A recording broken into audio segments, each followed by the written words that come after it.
That's enough for me. I started the starting scene screen late, so like whatever. It's time. It's 8:35. Let's go. Welcome on in, everyone. Congrats on getting first, Peachy. I know you missed it last time because Nigiri yoinked it from you. Thank you for the daily offering as well. Let's go. Um, Bunny. Yes, Bunny. I am Bunny. Anyways, so last time we got the safe ending, which left none of us feeling safe, quite actually. Um, I'm clicking to resume from where we left off because I'm gonna go into the little flow thingamajig and just pick where we need to be. Actually, very unsafe ending. I mean, I'm not sure if it was necessarily very unsafe, but it had to do with the safe. It didn't leave me feeling safe. That's for sure. Uh.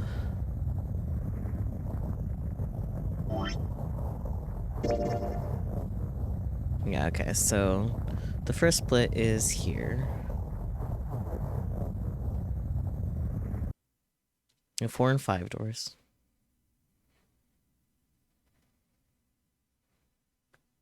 Very much a safe ending. There's a safe, all right. Yep, there is a safe. There is a safe. Even with the specter of death hanging over them, their discussions continued for some time.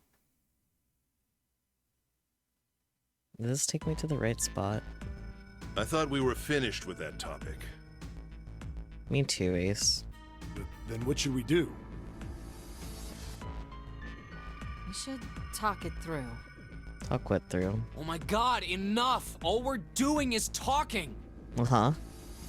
Santa threw up his hands, his voice filled with irritation. Uh-huh. It's weird that it's fully voice acted. Yeah, that's what I was thinking too, but I don't mind. Less work for me. You play this on the DS and there was none? Oh, interesting. Welcome to remakes. Yeah. Talking won't solve anything! It can't help us find our way out of here! You're really sure you want to just sit around? We've only got 7.5 hours left. We already wasted 1.5 hours of our 9 hours. Everyone there was already on the edge of panic. What Santa told them only made that feeling more intense. No one was willing to argue this time. You're right. Very well then. There's only one way for us to proceed. Open a door. Sure not gonna be fun running around knowing we gotta jump when Zero says jump. Yeah. You're gonna play the new Persona 3 tonight and you forgot? Nice. Good job, Aeon. Well, it's stupid to just sit around here doing nothing. True. Well, thanks to Snake's card, at least we have some idea of how this all works. Correct. And so long as we all follow the rules, we should, I'm just gonna... But Who's... Oh yeah, that's right. All 8 of us can't... Then it would seem we will have to split up. If you have Game Pass, it's on there. I don't have Game Pass. And I have too much on my plate anyway. I'm already streaming every day but Tuesday at this point. I think I'm good for now. Wait. I'm telling you now, there is no way in hell that... Come on. If I'm... Yeah. So, Oh, Hey man, if you think... What the hell? Yeah, doesn't... Yep. Okay. It's Fine. gonna click I can't through. go We anywhere. know what's going on here. Doors, I'll go. reluctance. what? Snake Don't is worry. a good boy. How do you I know? don't know. because That's not an app. If you're going, What am I going... there's nothing you have... If I He's- join 7 is, and if you add Clover's... Yeah, Seven, yeah, the explaining digital math. root We of- get it. oh, Yes, it works Snake. perfectly. The 4 of us. Snake is good. Wait, what about the other 4? Where are What's we in their the digital multiverse timeline? We went back to the very first set of doors. Lotus, Santa, our bracelet. Though it didn't start us very close. Oh, what would our digital route be? Why can't I pick 4? Or maybe it's just telling me that's what I picked last time. I mean, 4 is the answer. 8 plus 3 plus 6 plus 5 is 22. The digital root of... Okay. It's 4. Add up our Uh-huh. Then we That's, can go in. that's how maths. So the team assignments will be 7, Snake, Clover, and Ace. They would go through door 5. Given what happened in the safe ending, I don't trust this setup at all. What happens if you pick the wrong one? It'd probably be like, wait, no, that's not right. That's my guess. Because it's just math. Lotus, Santa, June, and me will go through door 4. And they fix the math for you. And it's like, nah, that's not quite right. Are these really the teams I want? Yes. Beyond door 5 is what remains of the 9th man. Yep, but we've been through that. We don't need to do it again, I Junpei. never want to see that thing again, but something's telling me that it'd be a good idea to examine the corpse, even just a little closer. Just imagine if you just get wrecked. That would be kind of funny. Of course, if I went through door 5, I wouldn't be going with Lotus and Santa. I could bring June with me through door 5, but that means she'd have to see the body in there. I don't want to put her through that. I do keep my notes. I do have it like on a physical piece of paper, but we're going through a different door right now, so like my past notes aren't gonna necessarily help. Bard, hello. How's it going, Bard? How was your Ring Fit stream? You missed me, aw, but I'm here literally every day except for Tuesday. You almost passed out. Oh no, that's not good. Junpei was torn. Should I stay silent and go through door 4? Or should I stop them and insist on door 5? As he turned his options over and over in his mind, Ace spoke up. All right then. It seems we've reached a conclusion. Shall we go? I don't like you, Ace. He began to walk toward door 5. I'm going through door 5. Yeah, if you go hard on that Ring Fit, it can get crazy. Yeah, for real. Clover and Snake followed, with 7 a short distance behind. We're over there too, right, Snake? The door's not going anywhere. Slow down. Which door? Decided that door 4 would be fine, for plot reasons. Decided that door 4 would be I'll fine. go through door 4 with Lotus, Santa, and June. There's nothing to worry about. I just need to stay by her side. Yes, plot reasons. June, Akane Kurashiki. This should be fine. It's no problem this way. Hmm. I should see the other 4 off. He made no shows of affection, but Junpei saw her as something more than just a friend from his childhood. Oh. This is 999, there is no plot, and less reasons. Looks like Ace and the others are going. He watched the other 4 walk toward their door. Ace, Snake, Clover, and 7. Junpei said nothing as they left.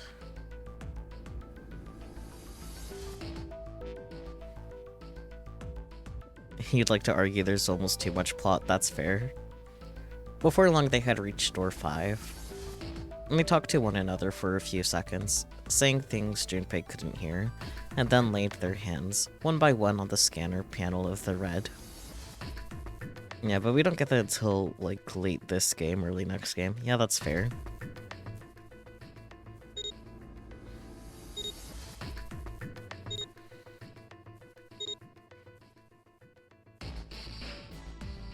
Now then. Ace grabbed the lever. His face tight with determination, he turned over his shoulder to look at Junpei and his companions. VLR is great but very confusing. Oh boy! You really should. You have all of them on PC. You think so, at least? I see. I have the second game. I have VLR because it's in a 2-pack on Steam with $9.99. I don't have Zero Time Escape, I think is what the other one is called. I don't have that one yet, but eventually. Like, in hindsight, it all makes sense, but you gotta play it first. I see. That makes sense. Ace grabbed the lever, his face tight with determination. He turned over his shoulder to look at Junpei and his companions. Goodbye. Zero time dilemma. Okay, I was close, I think. Be careful.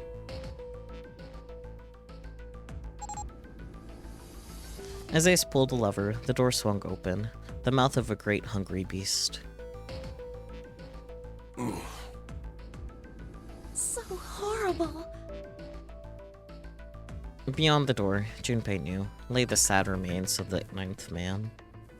It did not surprise him that Ace, Clover, and 7th hesitated. The body was not a pleasant thing.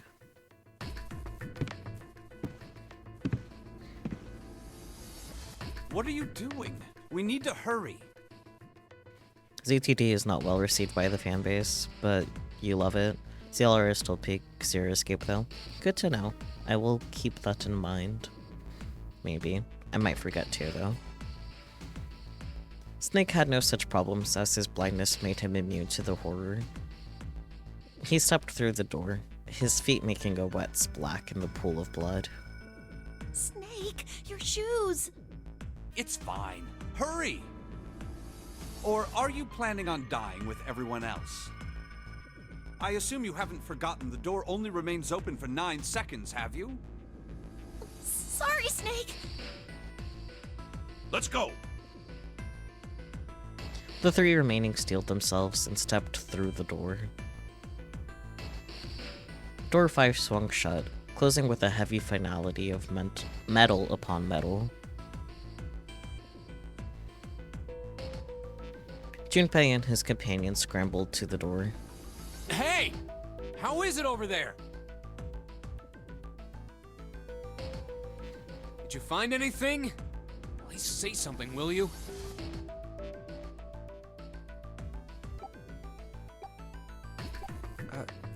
Something's beeping. It would be very impressive if Zero Time Dilemma was a direct sequel to Zero Time Dilemma, not gonna lie.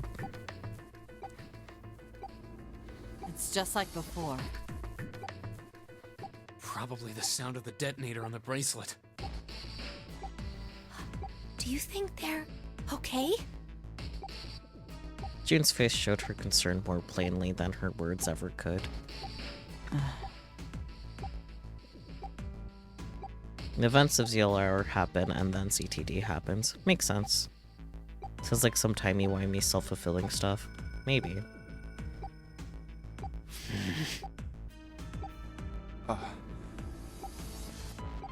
Almost as though in response to her question, a voice rang out from the other side of the door. It was 7. Hey, there it is! That's gotta be that dead thing! Come on, get over here! We gotta authenticate! I don't know VLR stuff yet, yeah. Haven't played that yet. Haven't even finished this game yet. I mean, technically, got an ending, but that would be dumb to not get the true ending and then move on to the next one, you know?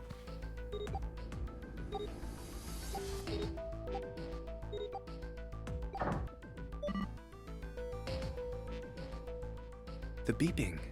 The beeping. Stopped.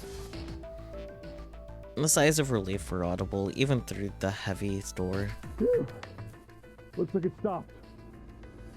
Junpei and his companions leaned away from the door and breathed a collective sigh of relief of their own. Hey, guys! Are you doing alright over there? I think you only need like a couple endings for 999 for VLR. You remember you need all endings? Oh, fucking boy.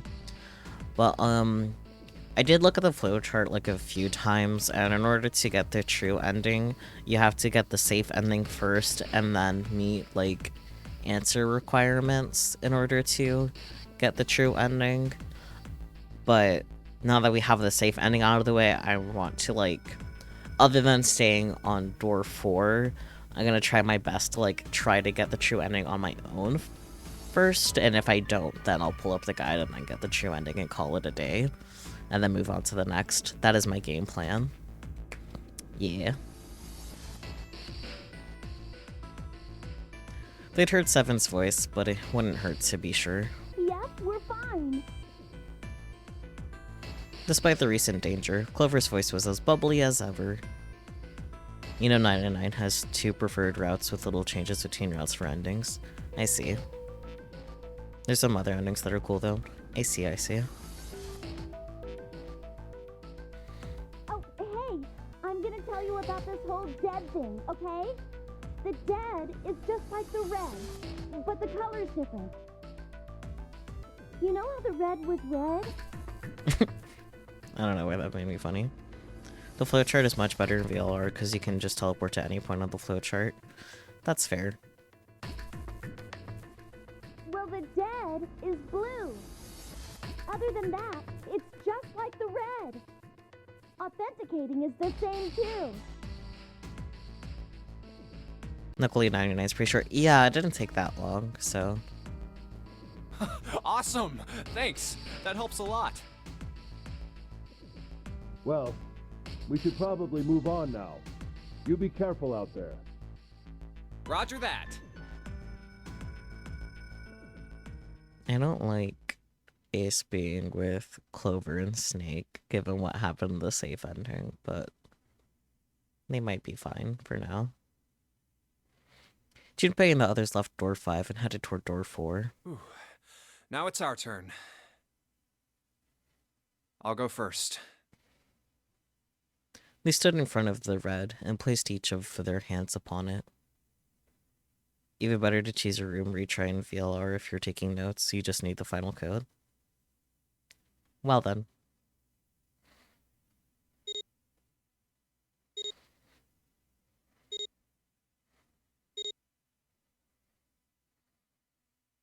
Four asterisks appeared on the screen.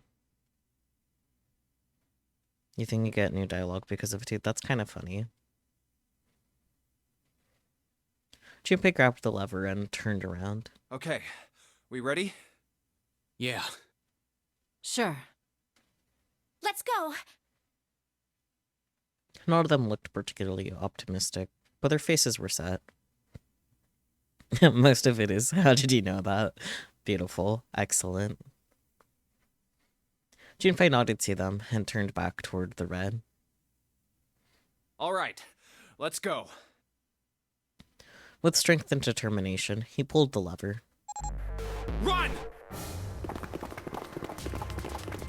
The four of them leapt through the door together. The moment they had passed through it, each heard a cold electronic sound coming from their left wrist. Oh, damn. In the center of each bracelet, a red skull appeared and began to flash. You can't look up codes for VLR because when you make a save file, it randomizes all the final codes for each room. I like that. That's cool. Not that I would necessarily look it up anyway. Like, I'd have to get really stuck to start looking stuff up. But that's cool. It's counting down. The detonator's countdown had begun. And the long moment that each of them spent staring at their wrists. The numbered door behind them closed, the sound of metal on metal reverberating down the hallway. We can't go back! Of course not. We need to hurry and find the device. Hey! Where the hell is the dead? Somewhere. How would I know? Don't give me that crap! Start looking! I already am! Goodness. They began to run, eyes looking frantically for the device that was the key to their salvation. The hallway they found themselves running down was a long one, easily 300 feet in length. On the right side of it stood a series of wooden doors, all nearly identical. If they had taken time to think, they would likely have discerned that the doors led to cabins. Don't tell me the dead is in one of those rooms. That would suck. Oh no! How many rooms do you think there are? Junpei was too frightened to count properly, but at his best guess there were 7 or 8 of them. Ah, fuck! Fuck indeed. If they were smart, they would figure out Zero's one of them. But Clover mentioned that Zero's probably one of them, so... We don't have time! time to count. Junpei ran to the nearest door. We just need to open them all. I mean, that's fair. He grabbed the knob and shook it hard. It won't open. It didn't feel locked. More like someone had hammered an iron plate over the other side of the door. Junpei turned around to find another door, and saw that his companions had already run to doors of their own. They did not seem to be having any more success than he had. Their own words confirmed his fears. Shit, this one's no good. Same here. It's not moving! I am so glad you stopped yourself, Aeon. Not yet. Jun was the last to speak up. Oh, As Junpei looked in her direction, his eye caught something he hadn't noticed before. A small, red blinking light. We'll get to the true ending. Yeah, eventually. there it is, at the end of the hallway. Run! Run! Even as he yelled, he ran. He grabbed Santa, Lotus, and June, and pulled them toward the light. Santa called out to them as he ran. Hey, how many more seconds do we have? How would I know? Our time limit is 81 seconds! I know that, goddammit! I'm asking you how many seconds we have left! In all likelihood, Junpei figured nearly a minute had already passed since the door had closed behind them. If that was true... Urgency foremost in all of their minds, they arrived at the end of the hallway. The dead sat on the left wall, blinking almost tauntingly at them. Hurry! It's the dead! Get over here! Why didn't they go to the end? Whatever. Right, they're not smart, that's why. Junpei grabbed hold of the machine, his hands slick with sweat and shaking. He slammed his hand against the scanner panel. Come on, everyone! The other three quickly followed suit.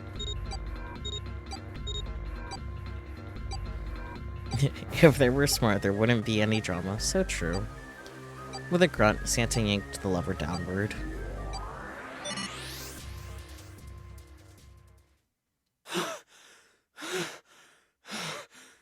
They're able to solve all these damn puzzles because I'm here to help. Just kidding, I'm not very smart either.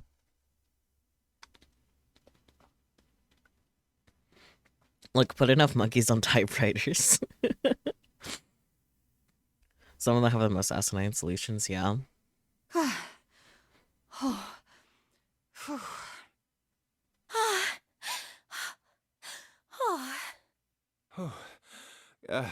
Looks like it stopped.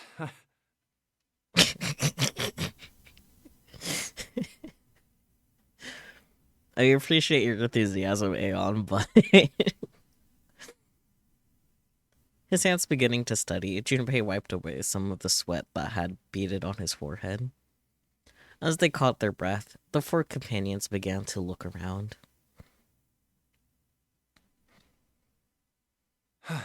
There's another door at the end of the hallway.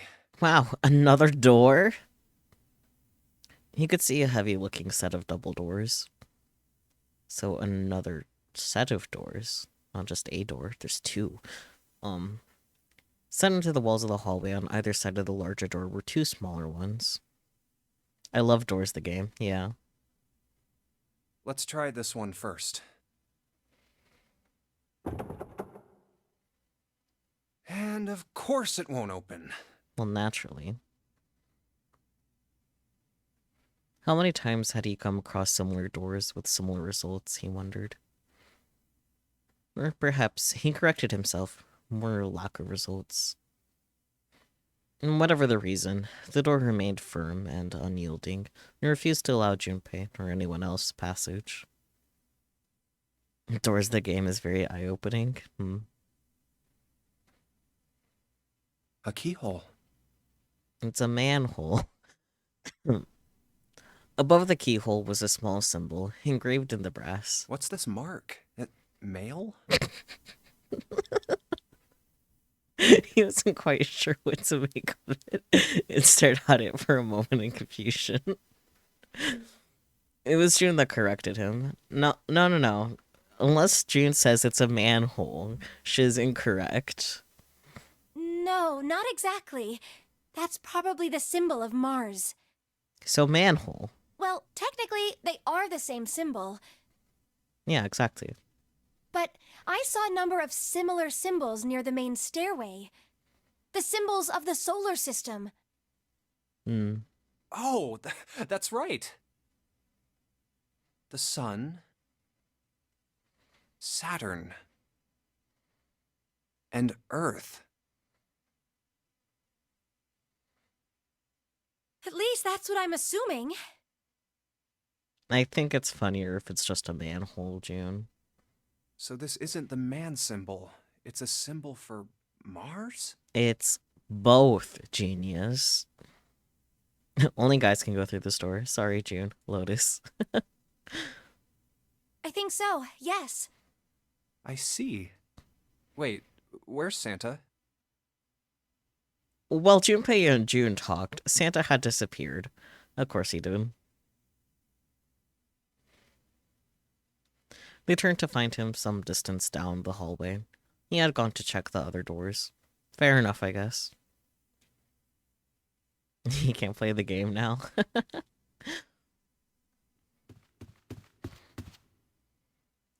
Eventually he reached the last of them and jogged back. It took him only a moment to catch his breath again. He's healthy. I don't know. Just steal some guy's body for a bit. Not like they're using it. Yeah, so I looked the place over. Mm-hmm. Here's the deal. None of the other doors open. Awesome. Then that must mean... We only have 2 more doors. Let us examine the doors on either side of the larger double door. Each one had a metal plate attached to it. Maybe it's the room number. The door on the left has a B92. And the one on the right says B93. Mm-hmm. Good job, Junpei. You can read. All right, let's open them. I'll open B92. Okay, I'll get B93 then. Junpei put his hand on the doorknob, and Santa moved to the other door. They'd made it through the numbered door alive. There was nothing more to be afraid of. Junpei and Santa looked at each other and nodded. 1, 2, 3! In unison, they pushed against their respective doors. And promptly found themselves in a new room. Yeah, that's what happens when you open doors. June followed Junpei as he threw open his door. They turned around and saw that the door on the other side was open as well. Through the door was another person, his mouth agape. It was Santa. Hey, it opened. It did. Good job, Santa. You opened a door. Yeah, it did. Junpei and Santa looked at each other. I didn't expect that. It was so easy. They're doors. Lotus's calm voice broke into their thoughts. Maybe this is all part of Zero's plan. I can't say I enjoy being treated like someone's puppet. As she headed for room 93, Lotus continued. Well, now we have these 2 rooms. I'm sure there's something in there that will help us get out of here. Let's find it. Perhaps a man key. Santa and I will search this room. You 2 take the other one. All right. Okay.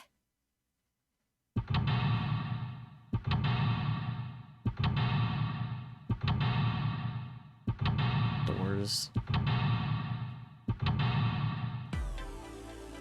All right, room 92. That vase looks expensive. I wonder how much we could get for it.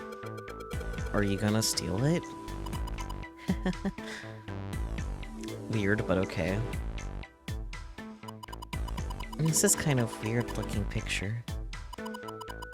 Do you think it's an abstract painting or something? We could steal it though, yeah. Looks kind of like a demon with an elephant-like nose.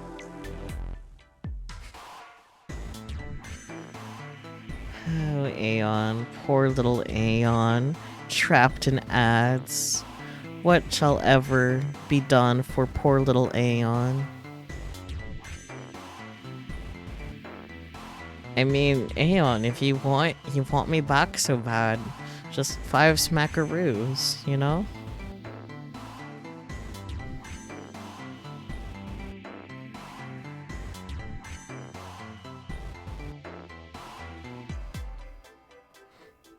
Poor little Aeon. $5 for a whole month of Sakyu. Yeah. Something that looks a little like that. Yeah. Something like that, perhaps.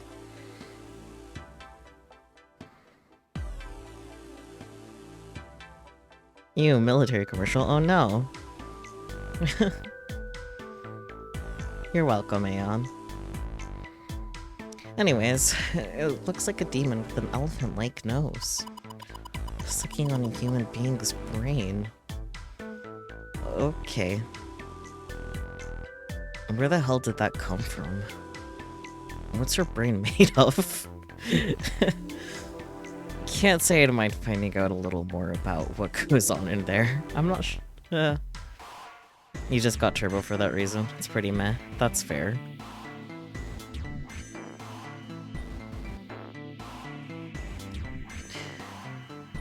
Okay.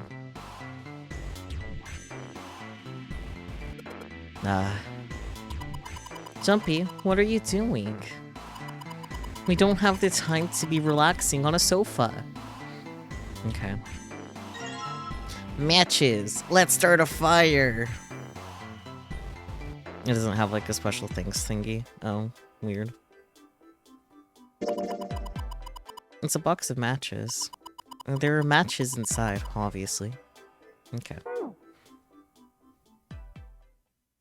Junpei looked down blankly at what he was holding, then up at June. Oh yeah, how's your fever? You feeling better now? Okay. Yes, I'm fine. June certainly looked fine. Let me see your forehead. Junpei held his hand on her forehead for a few seconds. Oh yeah, the F emote. Yeah, I approved of being an artist for you, yes. F emotes everywhere. Guess it really has gone down. Are you worried about me?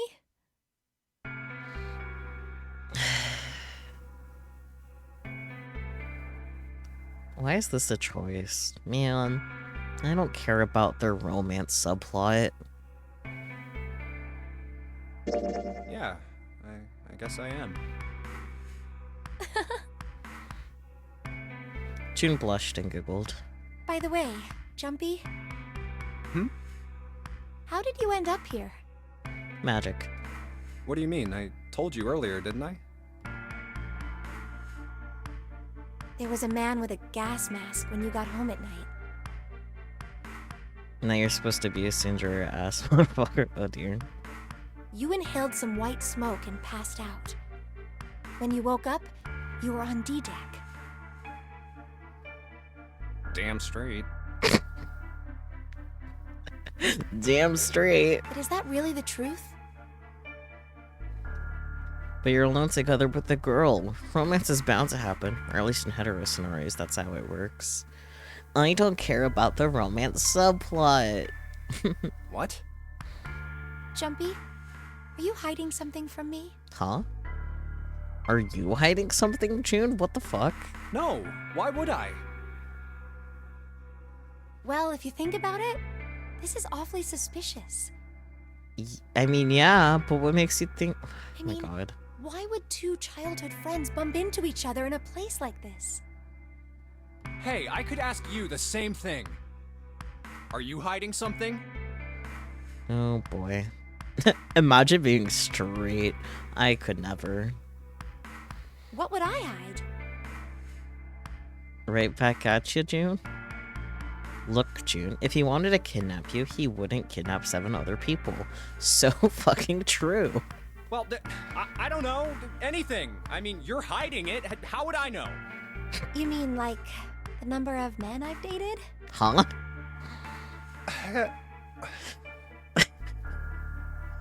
Junpei's heart stumbled over itself. Do you want to know? I will, now that you've mentioned it. I'm guessing it's below 0, maybe. He had to admit, he was a little curious. Don't worry. She smiled at him. Only 18. Huh?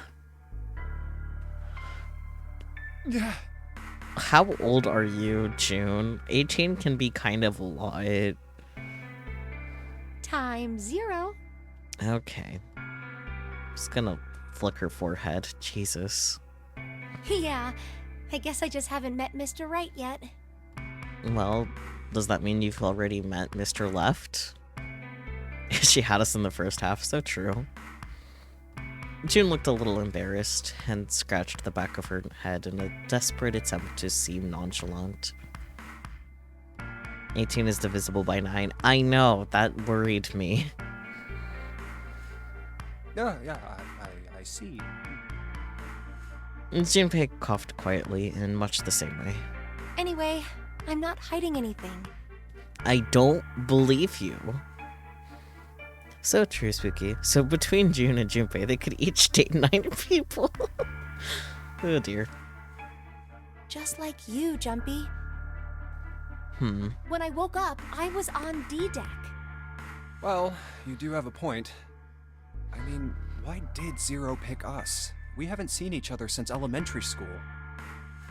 I wonder. June nodded, and for a few moments, she had the faraway look of someone in deep thought. Look for what connects the victims. That will lead you to the culprit. Do you remember Seven saying something like that? No, not really, but... Yeah, I do. So? Well, that's what I'm saying.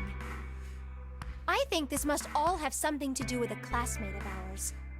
You got any ideas who it might be? No, nothing. Watch June be 0 and it's like... all like, surprise, confess feelings for the boy I like party. That would be kind of funny, actually. Oh.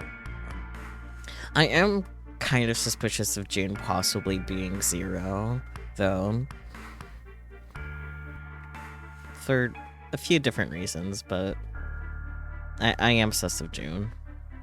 This conversation isn't really helping either. Well, if it had something to do with school, then it could be one of our teachers, or maybe the principal.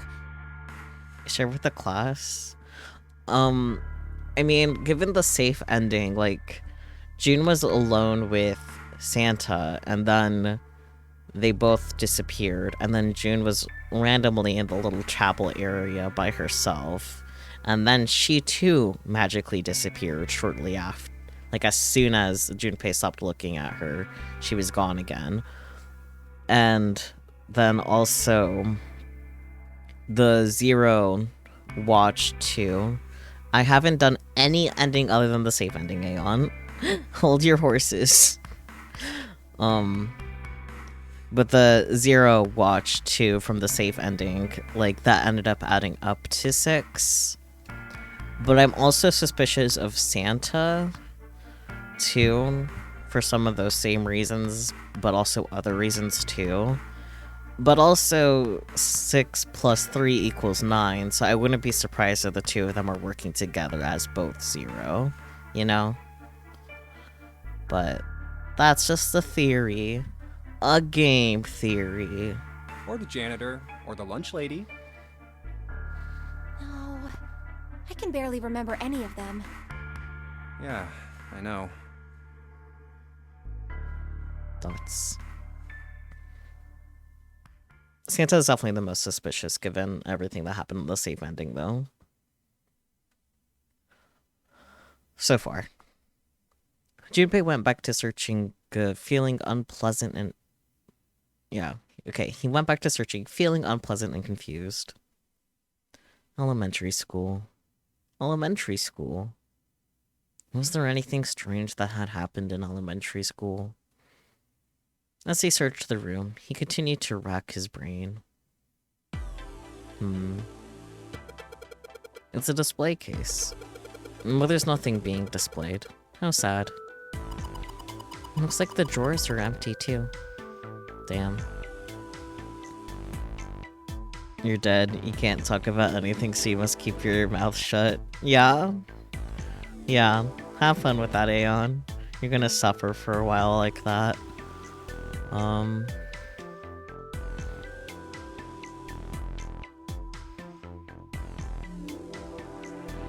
It's a round wooden table. Okay.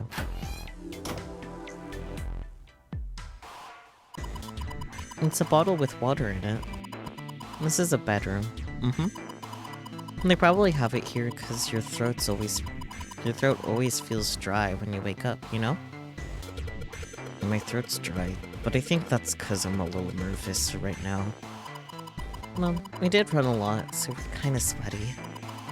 Hey, Jumpy, did you want to take a shower together? Huh? Whoa. Just kidding. Too late to take it back. My brain's already working out the picture. My throat was dry already. This sure isn't helping. God damn, June. This isn't a painting. Is it a map? It looks like a map of the ship's interior. No, this is a great find. I think it will be really useful. Let's take it with us.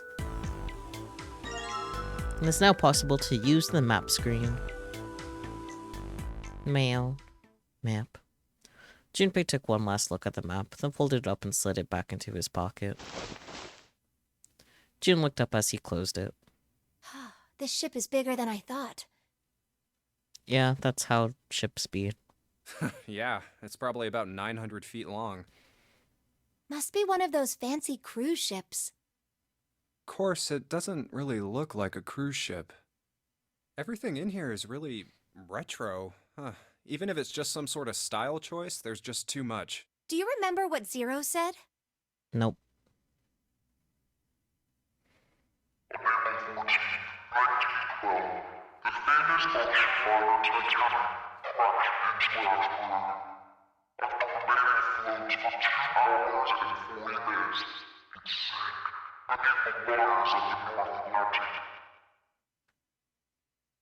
Do you think maybe this boat and the Titanic have something to do with each other?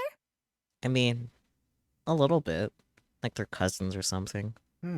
That's a good point. I doubt he would have mentioned it if there wasn't a reason. Junpei took a moment to look around the room. Do you think this boat is... A replica of the Titanic? The actual Titanic? Well, these were neither theories that Seven came up with. It's a big old Titanic replica. Yeah. Because, like, the actual Titanic is, you know, sunken. That would be a little silly. A replica of the Titanic? A replica? Yeah, you know, like a copy of the actual boat. Who on earth would make something like that? Well, I didn't pick it just because you said it, Aeon. Because, like, in our previous run, Seven mentioned that, like, yeah, we fished with the original ship, sealed it back up, and redid the entire interior. Yeah. But, like, Seven had, like, mentioned, like, a sister ship that was, like, the Titanic, that is likely what this ship actually is. But, like, of the options, replica is the closest. Easier just to build a new boat at that point, yeah. Fans. Crazy Titanic fans. No way. Do you even know how much money that would take? About as much money as it would take to build any other ship. No idea. But all they've got to do is break even, you know? Break even? Yeah, they could use it as a cruise ship. Climb aboard a piece of history, sail around the world in the resurrected Titanic. True. About as much money as to build the original ship. Well, maybe a little more because inflation, but you know. Hell, with marketing like that, they'd probably have more customers than they'd know what to do with. True. Do you really think people would want to ride on a ship with such an ominous past? Yes, actually, June. You do not understand the general public at all. It's the site of the worst accident in history. I can think of bigger, worse accidents. I guess not necessarily accidents, but I can think of worse things that happen. Over 1,500 people died. I wouldn't be surprised if you'd get cursed just for going. On the actual ship, digged up, sure, maybe. But a replica? A curse, huh? Jumpy, do you believe in that sort of thing? You know, curses and stuff? Do you, June?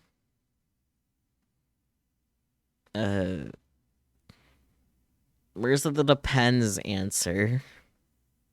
They made a ship that was called the Titanic again, and they had to change the name because no one would buy tickets. Nice.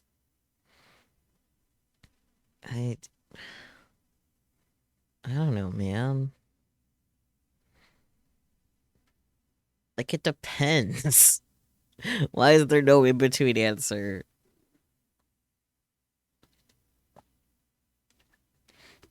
If you find that article, Aeon, share it in my Discord.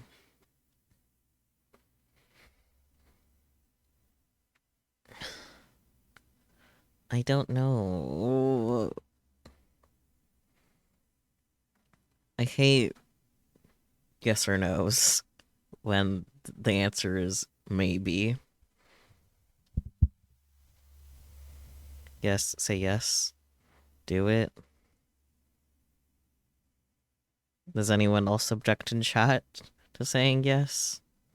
Or be cursed?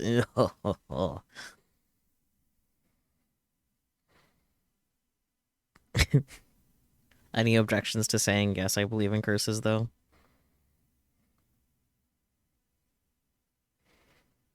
I'm up to doing chat suggestions. No objections? Okay. Curses are cursed. So true. I do. Yeah, well, I guess so. To a certain extent. Okay, so the yes answer was actually maybe. Got it. Jippy scratched his temple. What about you? No, I guess that's kind of a dumb question. Well, you are dumb, Junpei, so all your questions are dumb questions. Yes, I do believe in curses. In fact, I think it was a curse that sunk the Titanic. What? A curse sank the Titanic. I'm pretty sure it was an iceberg, but... Have good sleep, Seon. Thank you so much for popping in and hanging out.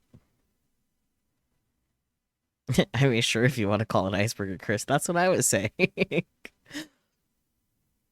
The curse of the Egyptian mummy. Huh? Junpei couldn't understand how June had maintained a straight face to say that. Supposedly, the Titanic carried the mummy of the priestess Amun-Ra. Right. Which was stolen from a pyramid. And they say that the mummy had a history. I mean...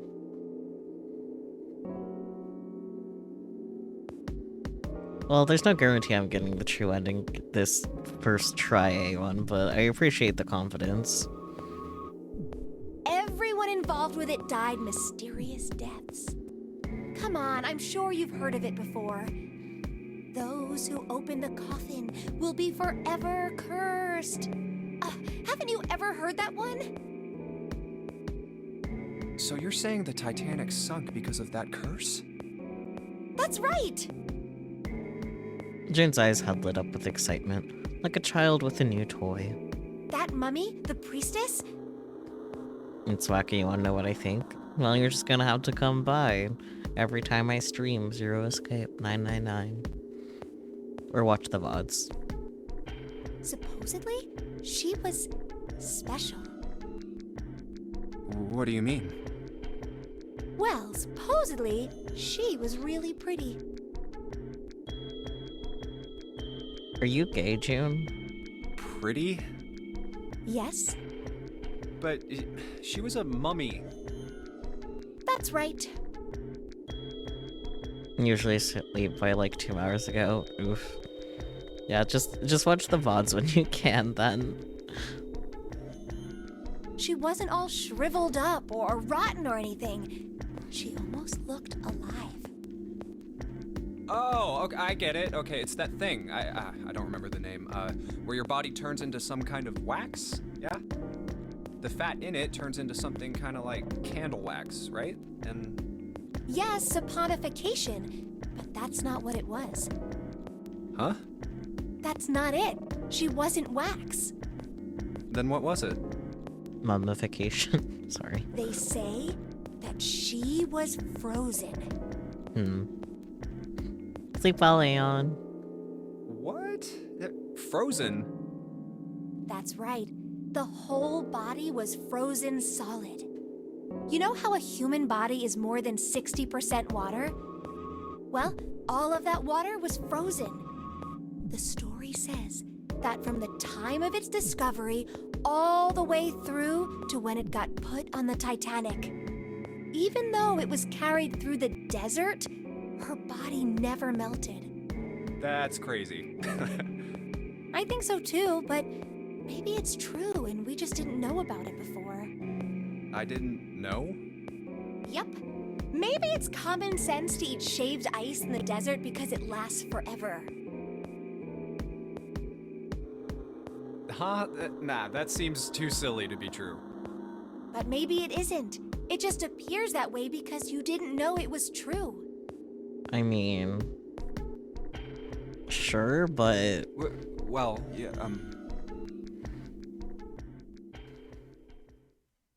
June and Junpei talked a little more and then went back to their investigation. But even as they did, his mind went back to what she told him. Ice that doesn't melt, even in the desert? Does something like that really exist? No, even if it did, it wouldn't really be ice anymore, would it? The more he thought about it, the more his head hurt. You looked it up, and while the mummy story is fun, it's not true. I am not surprised. Thank you for doing the due diligence of research into it, though. Like, he'd eaten his ice cream too fast. Oh no, he got brain freeze thinking about ice.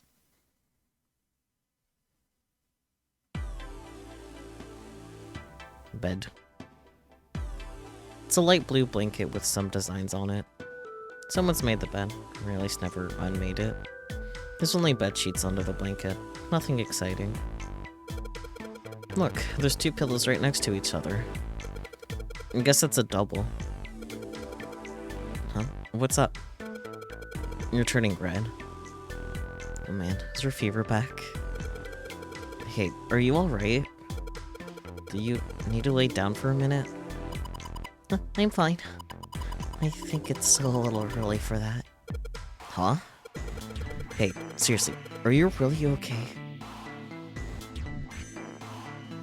The object in question is actually a mummy board, not even an actual mummy, just a lift to his sarcophagus. Interesting. Bed frame. Now we don't have to worry about falling off. I toss and turn when I sleep. Just blushing again. What the hell is she thinking about? Bed frame. Okay. Bed frame. Blanket. Okay, well.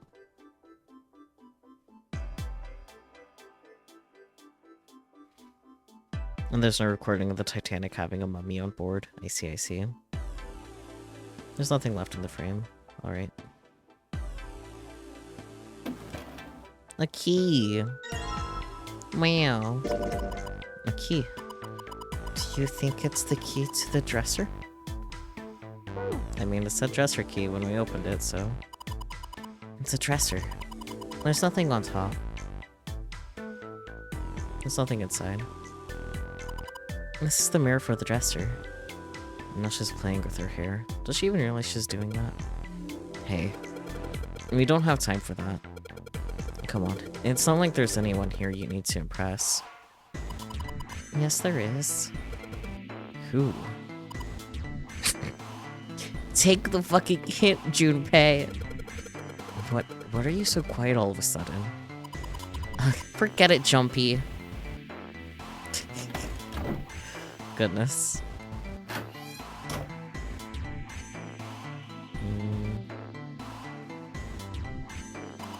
Jumpy, where are you going? I was thinking of going over to Lotus's room. Why?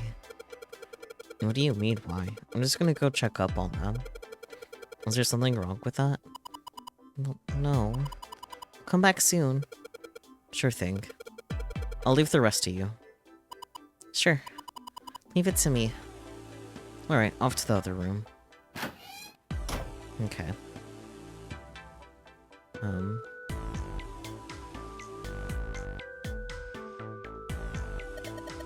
The candle with the candlestick. This might come in handy. Oh, okay. Well, combine with them. Not the key. There we go. I know. If I use these matches to light the candle... Lit candle! And the matches are gone. Well, hopefully we didn't need that for anything else. No, this is a display case. Check it out. These plates and shit look really expensive. You want to take a look? That's a pretty weird looking design. It looks like a Holstein pattern. Or Holstein? I don't know. The face looks pretty expensive. And there are a number of expensive looking plates in here. There are a number of expensive looking plates. And the vase looks pretty expensive. There's some pretty expensive looking porcelain in here. A couple of pieces of art in here. Can't say if they're very good or not. A couple pieces of art, can't say they're very good or not. Oh, yeah. Okay.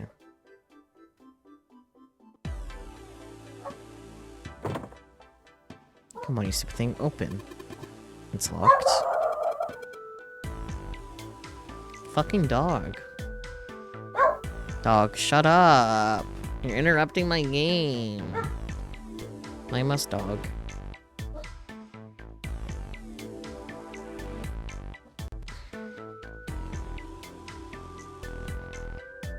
Does the yellow thing sitting there? Oh, it's the handle. Oh dear.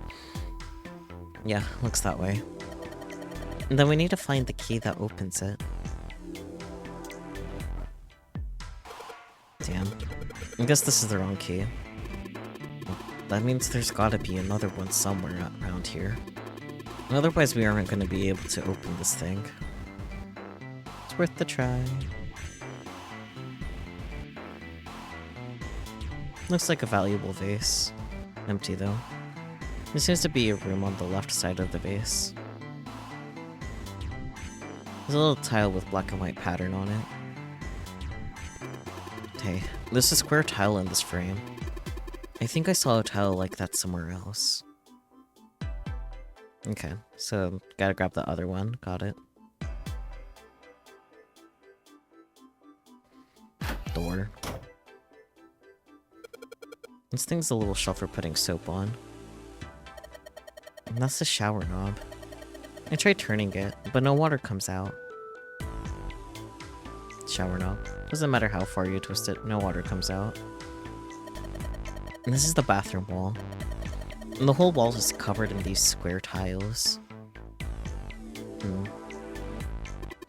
Whoa, look.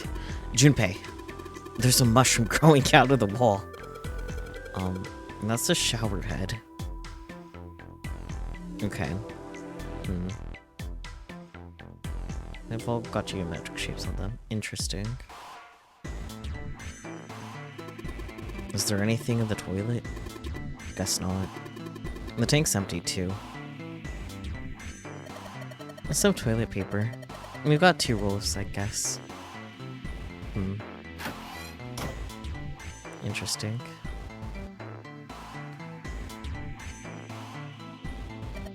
Junpei, I don't mean to pry, but you lit that candle so we could check that room over there, right?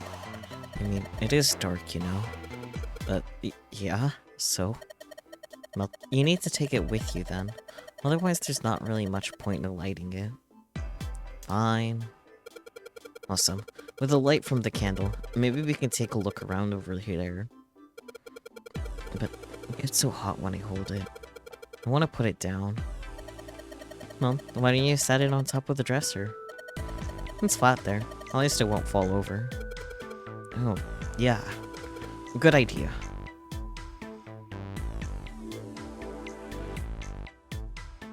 Hey, it got pretty bright. And then we can look around a little. The dresser drawer. It's locked.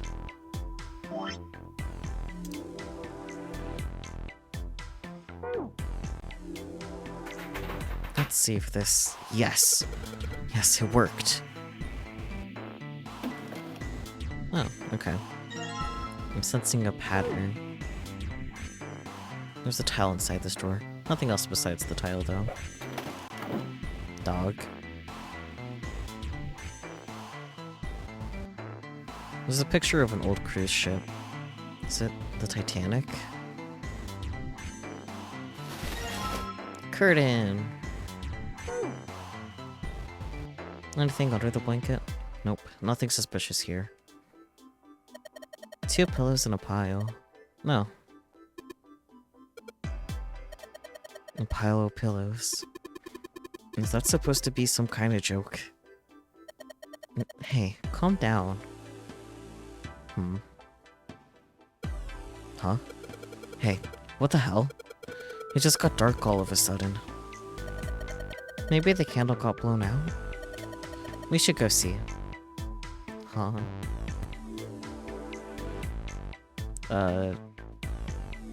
There's a candlestick covered in melted wax on top of the dresser. Hey, what's this? The top of the candlestick looks kind of weird. You're right. It's all bumpy. Oh, it's a key? Alright. I guess I can't do anything else here, though. Oh, I know. Let's see if this candlestick key will do anything. Yes! It opened! Alright, pull that shit open. Yoink. Hey, Junpei, you got a minute? Maybe. Santa had shown up out of nowhere and gave Junpei no small start. Here, take this. Santa pulled something out of his pocket. A bookmark? Cute. It looked like a bookmark. It had a 4-leaf clover in it. What is this for? Do you want me to read a book? It's a good luck charm. I found it in between some of the cushions on the sofa. I see. Pretty sure it ain't gonna be any help to us, but I figured we might as well hang on to it anyway. Fair enough. Then why don't you hold on to it? Santa gave him a wry smile. You know what I hate most in the world? Barking dogs that have no respect for live streamers? Perhaps? Sir? You better stop all that shit. No? Really? I hate when dog. I'm gonna give him time to shut the fuck up.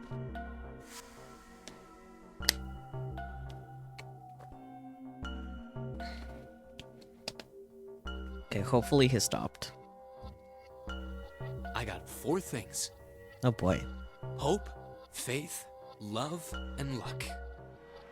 So you would not get along with Komaeda. Got it. Hope, faith, love, and luck? Damn straight. And you hate these things? Yeah, you got a problem with that? Is this a riddle? Not really, but... Junpei tried to figure out how best to phrase what he wanted to say. What does a bookmark have to do with any of that? It's a 4-leaf clover, you idiot. Santa scratched the back of his ear and looked awkward. Well, see, each leaf on the four-leaf clover has a meaning to it, okay? And that meaning is pretty much those 4 words. It's like flower language. Well, I guess it's not a flower, is it? So, leaf language, I guess? Yeah, you could call them leaf words. Leaf words. Leaf words. Junpei looked at the bookmark. Hope, faith, love, and luck. The meaning of the leaves on a 4-leaf clover. So, yeah, I want you to take it, okay? Just touching it gives me the creeps. Take the damn thing, all right? Santa pretended to shiver with disgust and shoved the bookmark into Junpei's confused hands. Here. What do you want to do? Eat it. I'll take it. Decided to take it. After all, why shouldn't he? Alright, sure. I'll take it. He also said eat it. Nice. He shoved the thing into his pocket and gave Santa a last confused look. Oh, man, I feel a lot better now. That thing was a real pain, you know? Do you really hate those 4 words that much? Yeah, well, they can all betray you, you know? I mean... Hope, faith, love, even your destiny. What had happened to Santa, Junpei wondered. How had he become such a bitter person? For a moment, they looked at each other. Well, that's not my only reason. What? That's not the only reason I hate the 4-leaf clover. I just can't bring myself to like the number 4. That's interesting. Dog, could you shut up?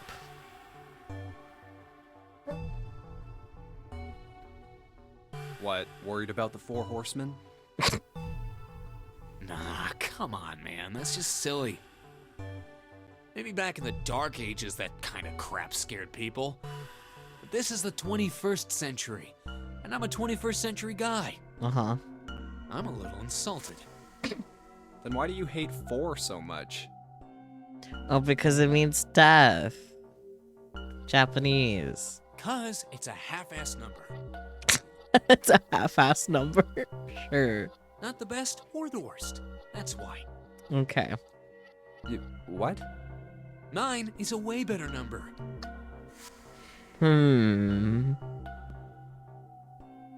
Interesting you say that, Santa.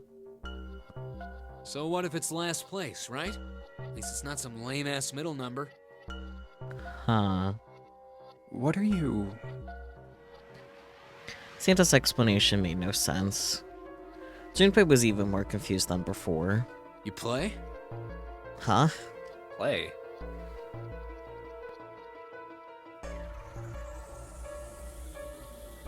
You mean like gambling or like the stock market? Fuck the stock market. Do you mean like gambling? You mean like gambling? Yeah, of course. What else would I mean? The stock market, apparently. In Baccarat, the best possible hand totals 9. They call it Le Grand. Yeah, okay, Baccarat. Interesting you mentioned that. But the lowest, most worthless cards, zeros, they call Monkey. Interesting. Just like the guy in charge of this game, huh? Zero's a monkey. Santa blinked, utterly stunned. What? Then he began to laugh. Oh man, you're totally right. The guy who trapped us in here sure is one hell of a monkey. That was when Lotus spoke up. You know, if you think about it, the nonary game is really a lot like Baccarat. Apparently, she'd been listening. I mean, small room. Of course, it doesn't use any of that stupid digital root junk. Something similar, though. You just drop the tens digit, and that's it. Still, it does have the same idea of your final number needing to be a single digit. Oh, Yeah, I guess you got a point. And in both games, whoever has 9 wins. The person who makes 9 wins? Wait, did you forget already? Don't you remember what Zero said? It is hidden, but an exit can be found. Seek a way out. Seek a door that carries a 9. So, if we want to get off this boat, we have to make a team whose numbers have the digital root of 9. And only the people in that team are going to make it out alive. Of course. That's why it's called the Nonary game. What? Huh? You don't know? Nonary means something derived from 9, or base 9. It's derived from the Latin prefix nona, which means 9. While we're at it, the prefix for 1 is uni. You know, like the unicorn, the horse with 1 horn. 2 is bi, like binary. Or bisexual. Binary means composed of 2 parts. 3 is tri. I'm sure you've heard that one plenty. Like trio, triple, and triangle. You get the idea. After that, you have quart, quinty, sext, septum, and so on. And of course, the prefix for 8 is octo, like octopus. It's called that because it has 8 legs. Get it? I see. So then Nona means 9. Lotus nodded. So, how many of us are trapped on this ship? That'd be 9. And what are the bracelet numbers we have? Numbers. They go from 1 to 9. Oh, that too. And our time limit? How many hours did we have? 9. Zero said 9 hours. And finally, to get out of this ship, We need to find the door with a 9 that's hidden somewhere in the ship. By making a team with the digital root of 9. Lotus nodded again. and there you have it. The number 9 is everywhere in this game. Yep. He's got a real theme of 9s for this whole thing. No wonder it's called the Nonary game.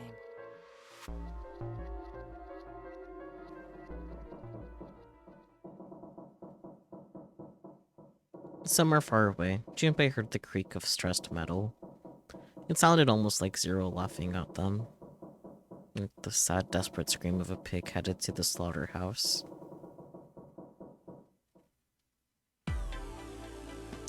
Righty then.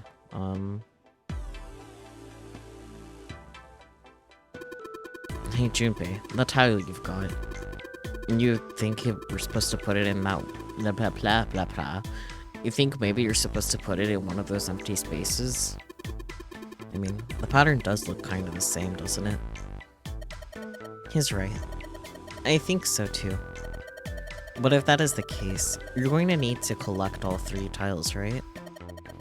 Do you think we should collect all of them before you start putting them in? I guess, yeah, we only have 2. I think the other one is... Yeah, we got it. Yep.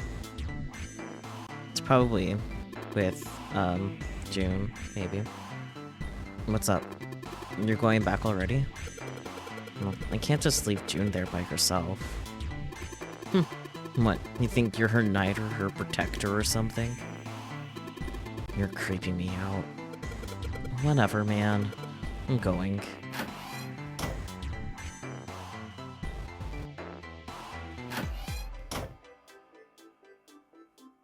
So it's a shower head, nothing special about it. Blue platform protruding from the shower wall next to the knobs. So we're putting soap on. I used to shower once, so I know. That's the shower knob. Let's see if anything happens when we turn it. No water's coming out. And that's the bathroom wall. There's square tiles all over it. Okay. A collection of full of partially depleted rolls of toilet paper. Someone was well prepared.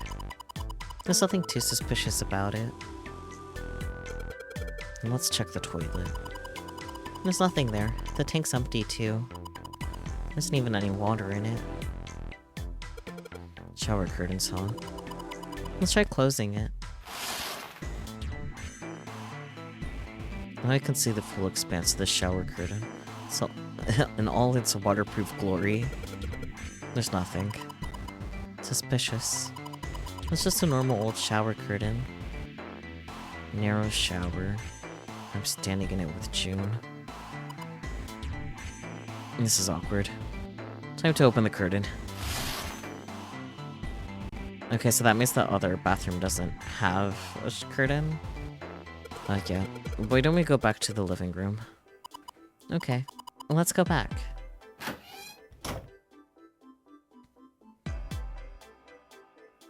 Exit. Lotus and Santa are in the room on the other side. I'm gonna go check up on them.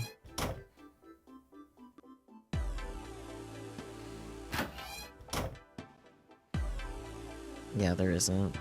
Okay. There's a curtain rod running along the ceiling. Let's put that shower curtain on those hooks. But Red Bull. Yeah.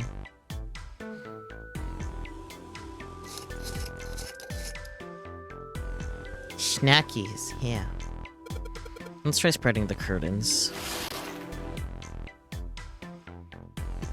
Wow, and that's a pretty obvious people. Somebody's really dedicated. Well, with a hole this big, you gotta wonder if maybe they wanted to be caught. So you're saying maybe the ones getting spied on was into that shit? Maybe they were into, like, those home invasion fantasies. Home invasion?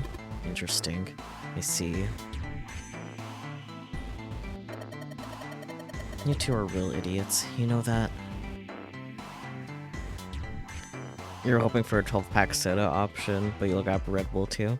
You just said if I wanted anything. You didn't ask if what, like, 12-pack soda option I wanted.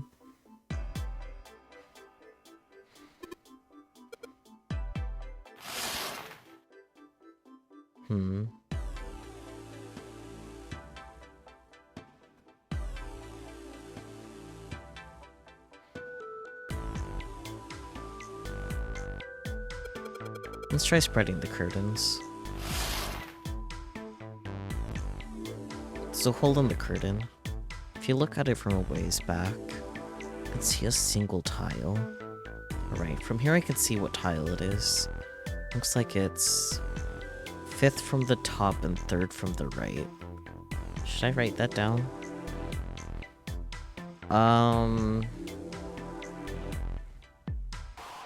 Good question. If they have the zero sugar option for the not Mountain Dew, if not the zero sugar of the lemon lime, yeah. And yeah, write that down. PT wrote it down, it's fine. Might as well put it back. Interesting that the hole isn't there, but I still was able to click on it. Let's have a closer look, shall we? Nothing strange here. Nope. The thing's not budging. Well, then that means... What does it mean? That means what? There's another bathroom. Oh. Thank you, Junpei, for helping me be less Junpei. If you miss her so much, you don't have to keep coming back here. No, that's not what this is. Just being like a bridge between the two rooms. Uh-huh. You just keep telling yourself that. Now get out of here and go help June. Goddamn, Lotus. Let me live. Here it is. Yes. This one's loose. I think I could get under this with my nails, and... Yes! Yeah! Now we have all the plates.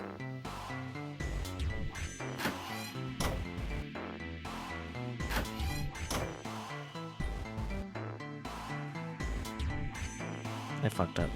Big.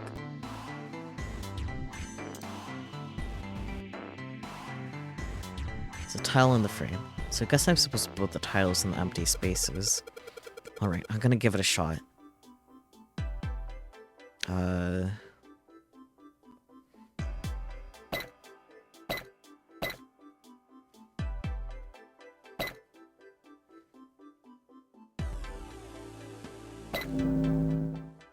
Well, that was easy.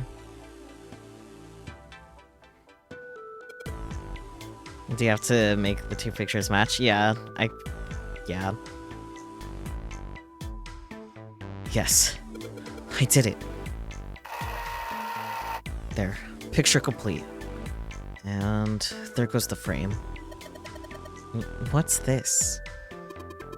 What do you mean, what's this? Pretty obvious, isn't it? It's a hole in the wall.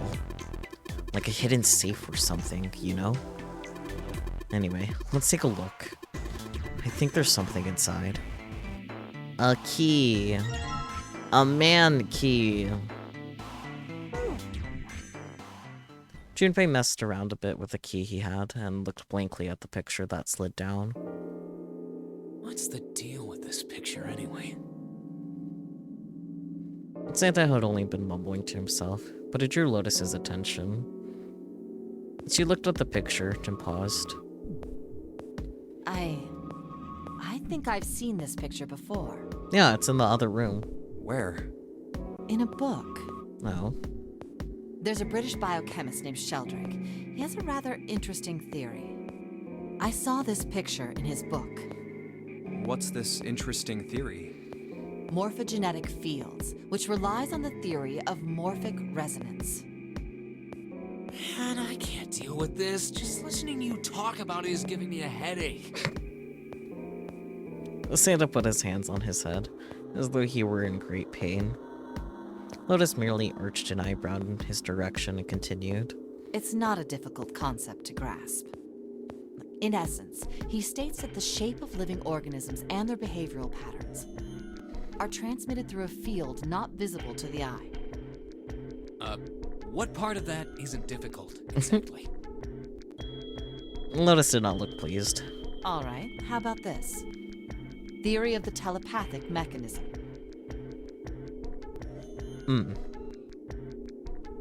Telepathy?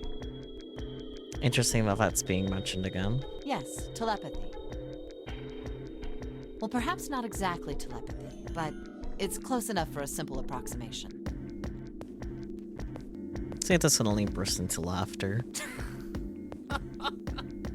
Are you serious? Telepathy? Who do you think we are? Kids from the 70s? I can't believe someone would actually do serious research on something like that.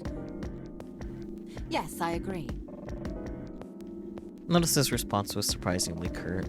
Junpei had expected at least some conflict. I read the book, but I can hardly say I understood it.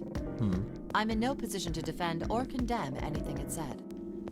It was probably just someone latching onto a statistical outlier from some study and turning it into a ridiculous theory. There's no scientific merit to any of it, I'm sure. Mr. Red Bull, yes, please. But even so,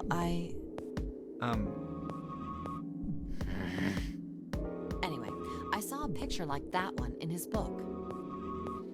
Lotus indicated the picture they'd all been looking at. After a moment, she walked up to the strange picture, examined it, and then spoke. Hey, what do you think this picture looks like? Santa answered first. What do you mean? Isn't it just like abstract or something like that? It's just black and white scribbles. There's no meaning there. That's it. You love Lotus, to be honest. You want to, hang out and chat with her? That's valid. What about you, Junpei? Does it look like anything to you? No thoughts, head empty. I guess it looks like...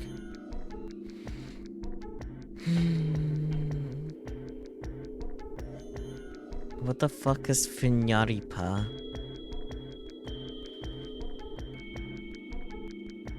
A man's face? Not really. It doesn't look like a butterfly either. Don't look it up. Or are you talking about the Finyaripa? That, go ahead and look up. But the context of your message, it sounded like that you were gonna look up what the image is supposed to look like. It does not really resemble koi. I could maybe see a dog, not really. I want to answer Funyanipa, despite not knowing what it is. But I will wait till Peachy is back with the results. Apparently it's a nonsense word. Perfect. Picking that one. Funyarimpa. That's not how I was saying it, but good enough.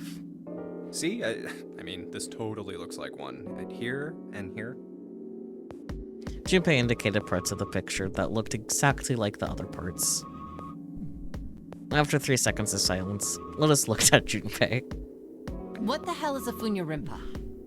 What do you mean? What the hell is a Funyarimpa? You mean you don't know? I confirmed Winter Red Bull, yes. How the hell would I know? How could you not know? That's practically blasphemous. Oh, say you're sorry. Apologize to the Funyarimpa. Goodness, you are such a rude woman.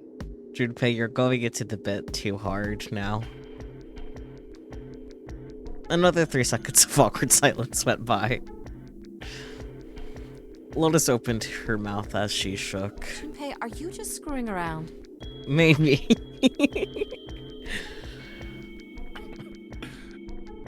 Forget it. I'm just gonna tell you. This is a dog. A dog, you say? See? Like this. Lotus pointed out parts of the picture, and eventually a dog took shape in them. Oh. Huh. It looked as though she had a point. Yeah, now I see it. It was a dog. Santa also nodded in agreement. So, now we know what it's a picture of, but I don't see how that helps us. Lotus nodded and began to speak. A TV show from Great Britain did an experiment once. They took 2 similar pictures. Both of them were difficult to identify, initially. But once you figured out the answer, you couldn't see it as anything else. Yeah. I was gonna say before she said that, now I can't see anything other than the dog. These 2 pictures. The first was a woman wearing a hat. The other one, well, to make it easier, let's just say it was this picture of a dog. So, their experiment. First, they sent the picture to other parts of the world, outside the reach of British airwaves. To Ireland, the US, Africa, Europe, etc. Then, in each country, they gathered a number of test subjects, roughly 1,000 people. They were shown the 2 pictures and asked, what does this picture look like to you? The results weren't really interesting on their own. 9.2% of the people saw the lady in the lady picture. 3.9% saw the dog in the dog picture. Then, 2 days later, they aired a new program on their show. During the 30-minute show, they broadcast the dog picture and its solution.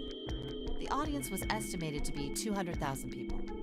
After the broadcast, it was a safe bet that the number of people who knew the solution to the dog picture was at least that many.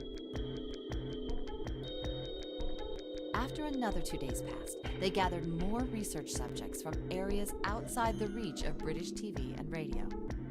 This time, they only found a sample of roughly 850 people. Naturally, none of them had participated in the first test. They were, however, given the same test and the same 2 pictures. The results were startling. 10% of the people saw the lady in the lady picture. The previous test sat at a 9.2% success rate. Not much of a change statistically. The dog picture, however, produced a very different result. The percentage of people able to successfully find the dog, it went from 3.9% to 6.8%, a very significant increase. Interesting.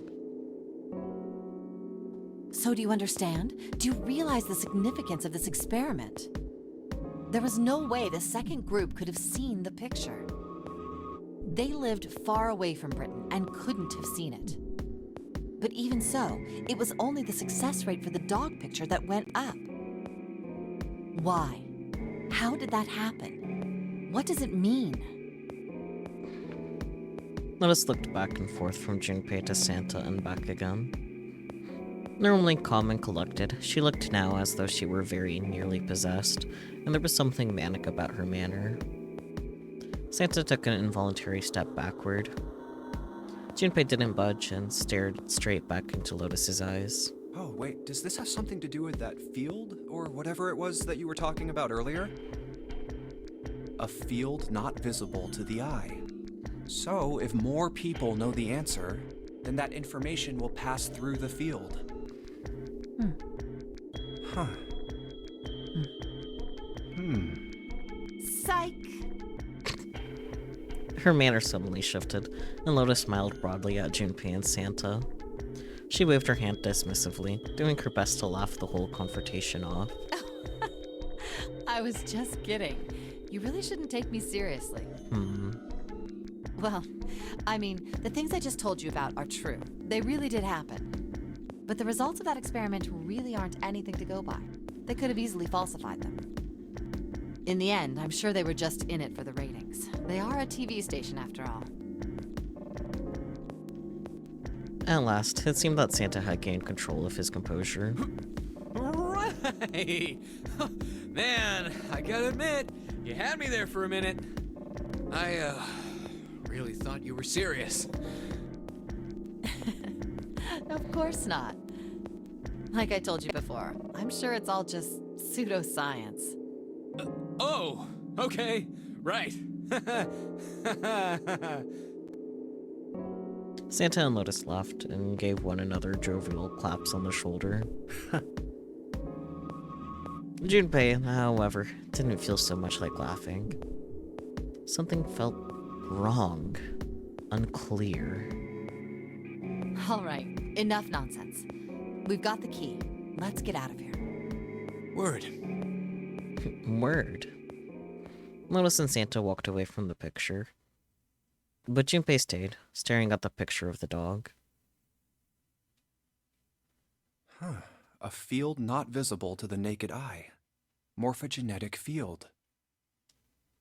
The more he thought about it, the more his head hurt.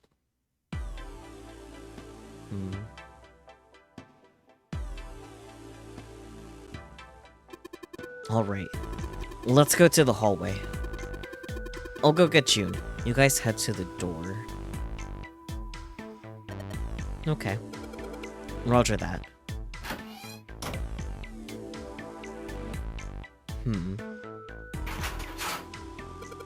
Yes, and unlocked. Good job, Junpei. Good. Now we can get going. Come on, what are you guys standing around for? Let's get out of here. Come on, Jumpy. Let's go. Alright, let's go. They stepped through the door to find themselves in a wide hallway. Another hallway. Junpei, June, Lotus, and Santa stopped for a moment and looked at their surroundings. A short distance away, a metal grate extended across the width of the hallway. Come on, open! It's not going to open because you rattled it, you know. Damn it! They took hold and shook, but it refused to move. Look over here! Nearby was a pair of elevators. Elevators. And the buttons? Of course they don't work. The power must be out here too, just like by the staircase. That leaves this door. Well, looks like we don't have any choice. Yeah. Sure does. Well then, let's open it. All right, here I go. Junpei grabbed hold of the knob and quietly pushed the door open. He entered, slowly, trying to take in as much of his surroundings as he could. The others followed shortly. Oh, so it's a kitchen. Santa did not look pleased. What were you expecting? Isn't it obvious? The exit. I was hoping this would be the way out of here. You really think it'd be that easy? Yeah, I know. Still. As they talked, Lois headed deeper into the room. Until, at last, she stood in front of a door. If we can just get through this door, we should come out on the other side of that grate we saw earlier.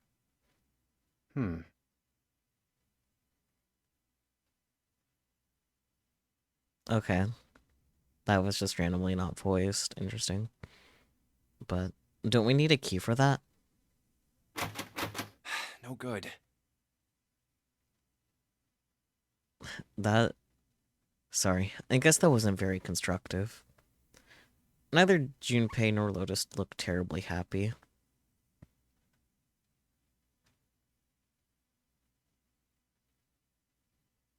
Anyway, let's take a look.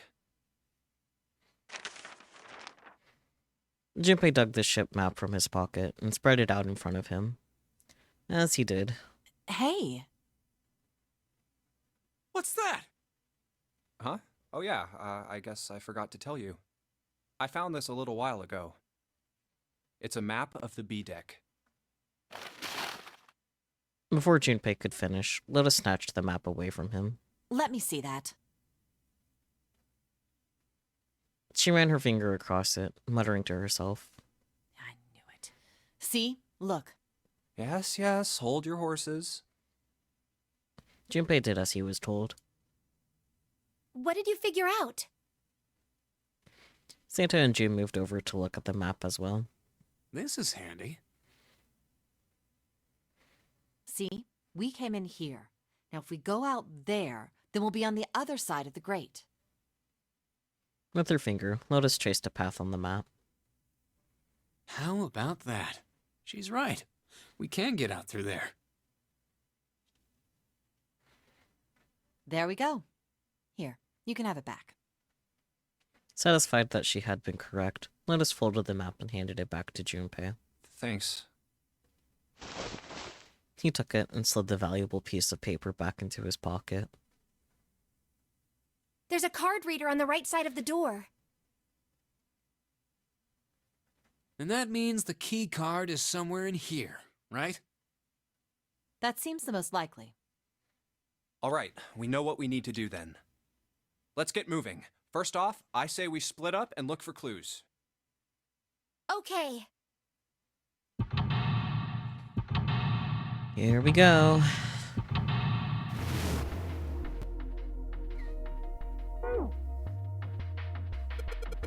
Those 9 plates look pretty expensive. And the plates for appetizers. Remember, appetizers usually come on square plates. Okay. Well, excuse me, princess. Voucher. It says, appetizer 9, meat dish 10, soup A, seafood dish F. This looks like a serving table. I would imagine food is put here after it's prepared so that the waiters and waitresses can take it out to the customers. But something doesn't seem right here. Why are there so many plates? 1, 2, 3, or 10 of them. If you flip these over, they look like hats. The middle is super deep for a plate. And they're soup plates. They're made that way so that the soup doesn't spill. If we ever get out of here, you should treat yourself to a nice dinner out. What makes you think a poor college student has the money to do something like that? I think there are 15 of those plates. I'm assuming they're for seafood. How the hell can you tell that? Look just like any other plate from the 99-cent store. If you ever take a lady out to dinner, you're going to embarrass yourself. I feel sorry for June. What?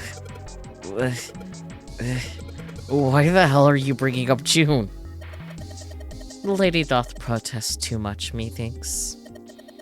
You're not terribly subtle. Okay, let me write stuff down.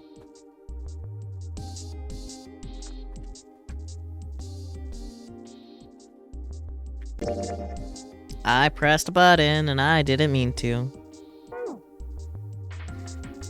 Where's my pen?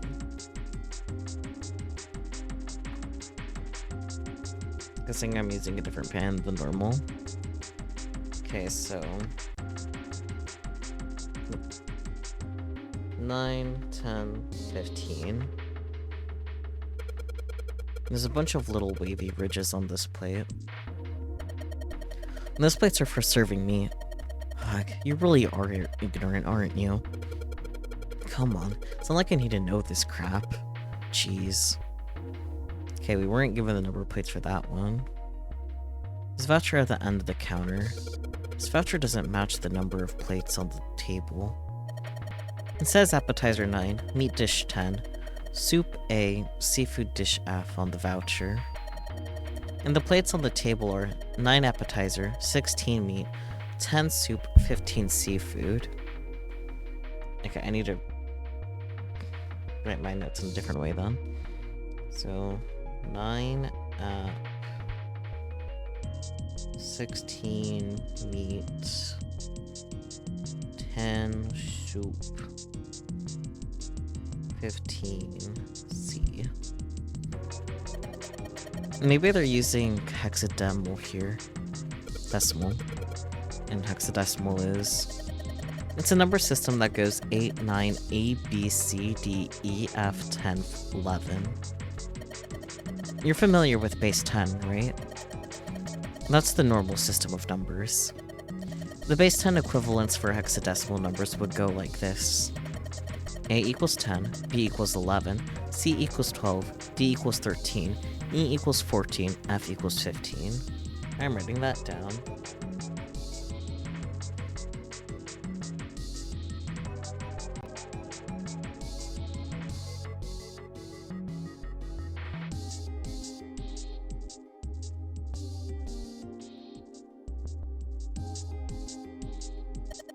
And 10 equals 16.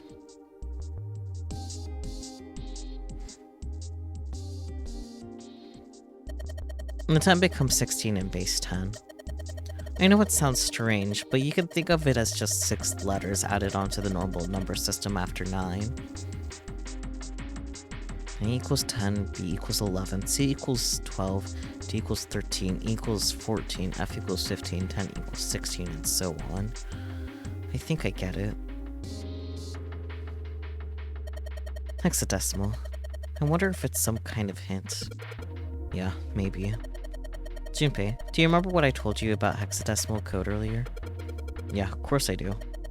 Alright, then here's a little quiz for you. What would 9 plus F be in base 10? Well, F equals 15, so it'd be 9 plus 15, which should be 24, right? That's right. Good job, you're a fast learner. Yeah, we get it. Once you hit 16, 8, 9, A, B, C, D, E, F, yep. That's how you count hexadecimal. Okay. Fine, so I guess what it actually said didn't matter. But if there's 9 app, 16 meat, 10 soup, 15 C.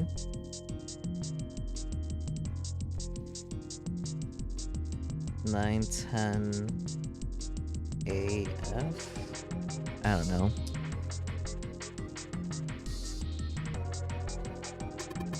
Countertop. We've got a rolling pin and a colander. Nothing useful, in other words.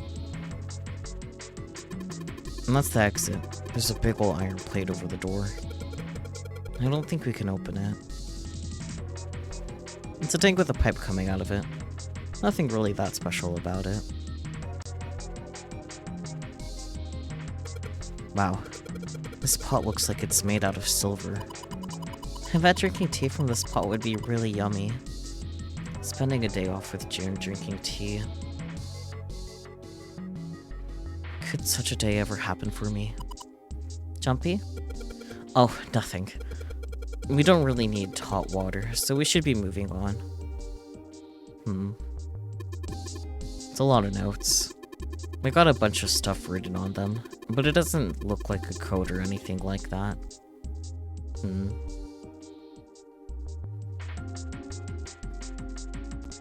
Maybe this table's for preparing food. There are plates everywhere.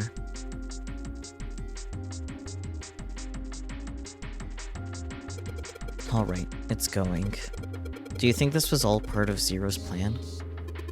Probably. Kinda hard to believe there's a chef on board somewhere. I wonder what this drawer is. You see the metal grate on top of the grill? They make it like that so the fat and juices can drip off of the meat while it cooks. Looks like the area under the plate opens up.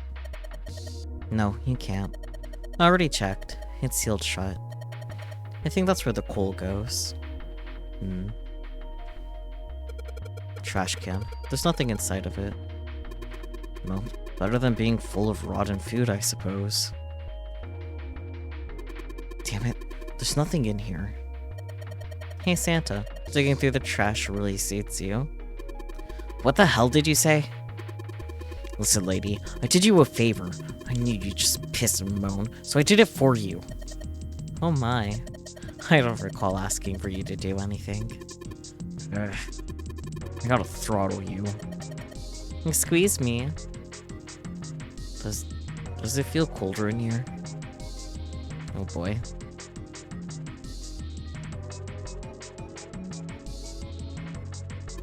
The sink. It's still got water in it. There's a couple plates in there, but I don't think they're gonna help us much. Whetstone! We can sharpen a knife.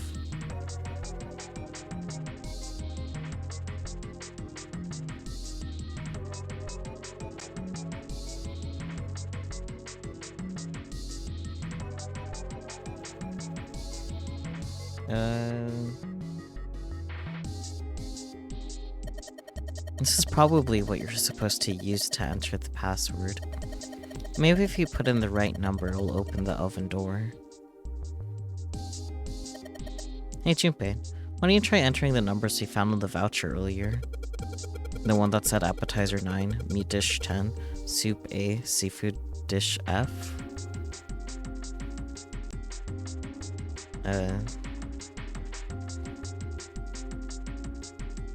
Okay, so 9, 10, and then still A, F. Interesting that the meat is different. Or actually, no, it makes sense. Never mind. Yes. Convert the 10, A, and F to base 10. Well, it's worth a shot. No dice. Looks like that's too many numbers. What about the digital root? An iron oven. Looks pretty heavy duty. It's probably industrial quality. I bet you could cook anything with this. Anyway, let's have a look inside. Damn, knew it. It's locked. All we got here is the pot and frying pan. No, and a pressure cooker. Well, I guess we could use some of those as weapons. What kind of idiot are you? You're gonna run around holding that thing while you're looking for the dead? Dog, please. For the love of anything. Sobs.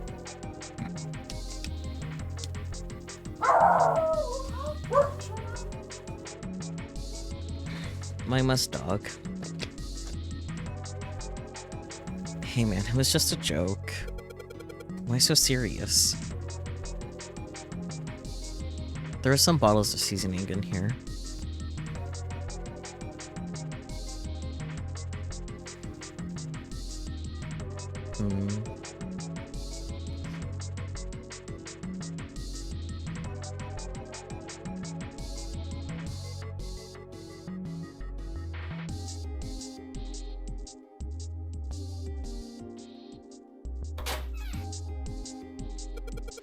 There's milk in here. Milk in an iron barrel.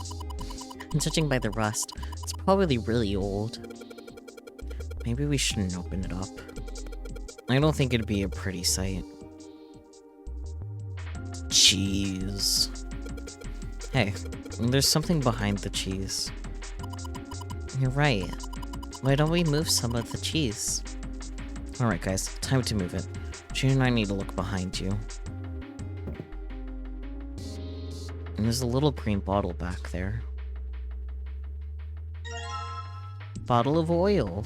There are a number of cheeses lined up on the shelf. This is Gouda cheese, the most famous Dutch cheese. If you don't cut open the casing, it usually won't go bad. So you can store it at room temperature for quite a while. So we can eat this? Most likely. I'm not hungry at all. I guess it's hard to get hungry in a situation like this. Unless your name is Akane. Cheese. Cheese. Cheese. Cheese. Cheese. Cheese. Cheese.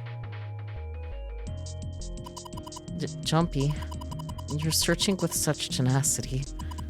I don't think you have to search down there. I just wanted to be sure. Okay.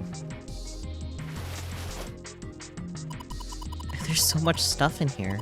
A whole lot of cans. This is probably a pantry. Cans lining every shelf in here. Put a box in the second row. A knife. A rusty knife? I don't think we'll be able to use it while it's like this. Well, luckily we found a whetstone. The knife seemed important, Junpei thought, but it wasn't going to be much use the way it was. It's futile.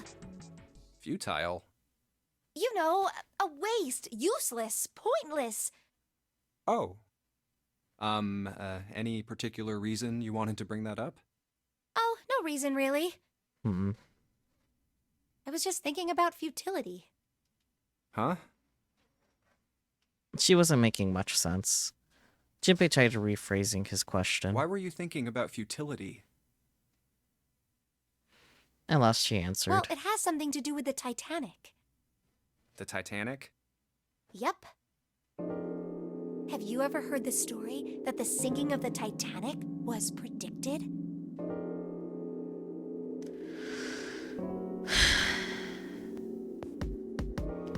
If I say yes, will you speak less? Oh, yeah! I know what you're talking about! There was a novel that had a bunch of stuff in it that described the sinking of the Titanic before it actually sank. Yeah, that's the one. The title of the novel is Futility. It was written 14 years before the Titanic sank. But... I know. I mean, I didn't know the name of the book, but... The story was the same, right? It was just like what happened on the Titanic? yeah, Well, I heard it was all a hoax. a hoax? I heard that the stuff that matched up to the Titanic so well was actually added after it sank. Apparently, the only thing that was the same originally was that a boat ran into an iceberg and sank. But the novel was published in 1898, 14 years before the accident. Like I said, that was the first print of the book. 14 years later, the author heard about what happened to the Titanic. He figured that was his chance, you know? He just went back and changed some stuff in his novel, so that it matched the Titanic exactly. Interesting. Surprised by Junpei's response, June seemed rather taken aback. Really? Really? There's no such thing as premonitions or any of that stuff. For a moment, June looked very unhappy, more so than Junpei thought was normal for such a discussion. But it lasted only a moment. With no apparent reason, she suddenly looked up at him, alarmed. But, that wasn't the only book that predicted the Titanic sinking. It wasn't? Yep. There were two other similar stories written by a man named William Thomas Stead. Both of them before the accident. One in 1886 and one in 1892. Stead wrote two stories that had striking similarities to the Titanic disaster. In one, two ships collided. Many of the passengers died because there weren't enough lifeboats. In the other, a ship collided with an iceberg and sank. know. I mean, I'll give you that it seems a little weird, but I'm pretty sure it wasn't too uncommon for ships to hit icebergs back in the day, or even other ships. Right, I knew you'd say that. Hmm? But what if Stead had some sort of special powers? To be more specific, what if he had the ability to do automatic writing? What? Automatic writing? Wait, are you talking about when someone's possessed by a spirit and then they write a bunch of stuff without knowing what they're writing? Yes, What do you mean, yes? That stuff's a load of bull. but Jumpy, you said you believe in curses. I mean, Come on, that's totally different. Okay, let's say, hypothetically, that automatic writing isn't a total load. These guys still couldn't have predicted the sinking of the Titanic. When this Stead dude wrote his thing, nobody had died on the Titanic yet. So if automatic writing is about being possessed by dead people, who the hell possessed him so he could write that stuff? That's not it. What's not it? Stead wasn't possessed by a spirit. He was doing the possessing. what? Oh. What are you smoking? That's what I was thinking at this point. William Thomas Stead was a passenger on the Titanic. He just wrote down what he saw with his own eyes 20 years before it happened. Uh-huh. He decided it was probably best to say nothing. What June was saying was insane and utterly absurd. If he tried to take what she was saying seriously, he'd go mad.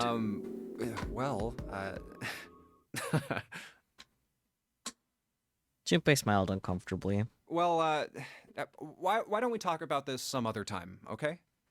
Huh? But Her voice trailed off, and she glanced at the floor, troubled. Come on, let's get back to it. Junpei tapped June gently on the shoulder and awkwardly reached around her to pick up the knife from the box.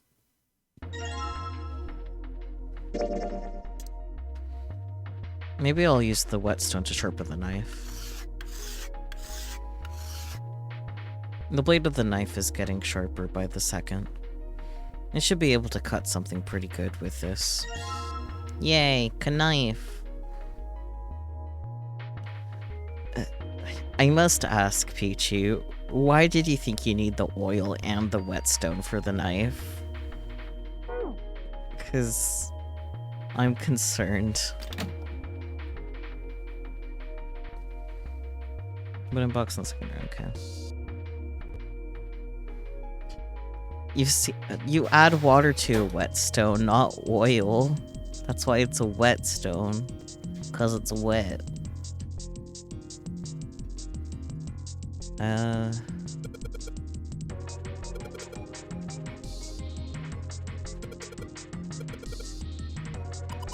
It's one of those swinging doors.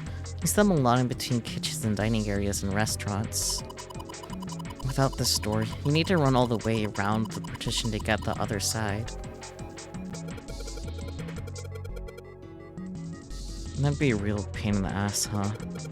Well, I guess it's not really important, but still.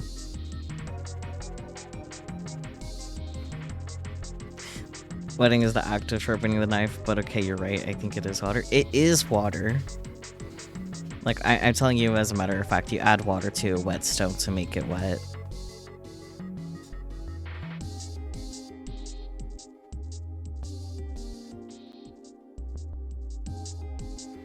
Congrats on living, Relix.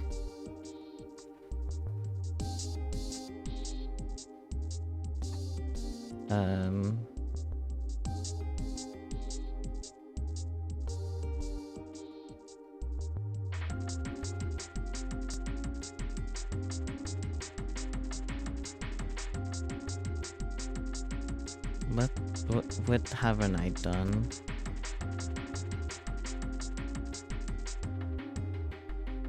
What do I need to use the knife with? What have I not clicked? Hey, Santa. Could you open that door, please? What the hell? There's no way I could open that thing. I guess you're getting to that age where your eyes start to go, huh? You'd better watch your mouth, boy, or someone won't live long enough to see that door opened. This has got the two of them on edge. We gotta get out of here, and fast. Hey, is that a boiler over there? Who knows? The pipe goes up into the ceiling. Maybe, just maybe, we could climb onto that pipe and get out of there. Idiot. How the hell are you supposed to get into a pipe that size? Well, at least he kinda got my joke. That makes me kind of happy. Oh boy.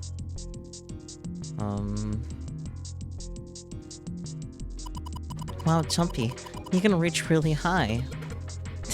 Yeah. I could jump pretty high. Here we go. Alright.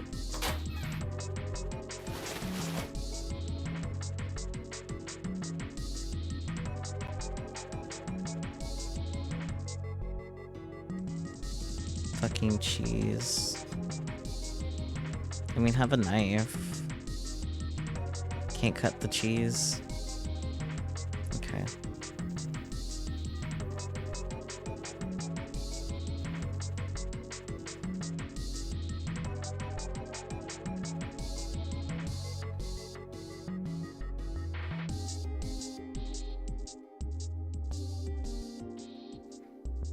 Light for the pantry.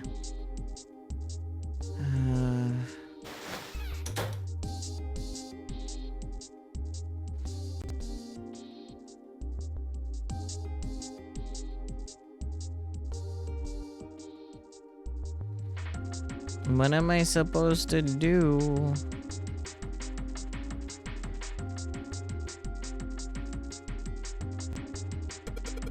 No, a countertop. There's a rolling pin and colander here. Nothing useful. Okay. They're lights, buddy. Nothing weird about that. Thanks, Santa. Why would I shoot you, Spooky? Plus, I have a knife. Not a gun. Did you see that action movie that came out last week? Nah, I heard it was critically panned. I don't know, it's pretty enjoyable with a little pot. Okay.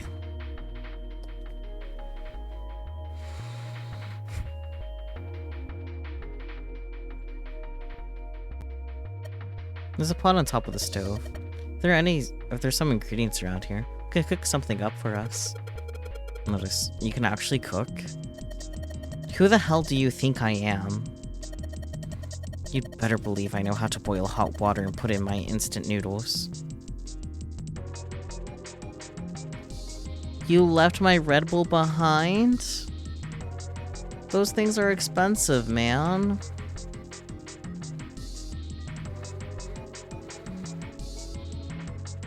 I don't remember if I read this. I'm gonna read it again just to be sure. You better believe I know how to boil hot water and put in my instant noodles. And I can boil eggs too.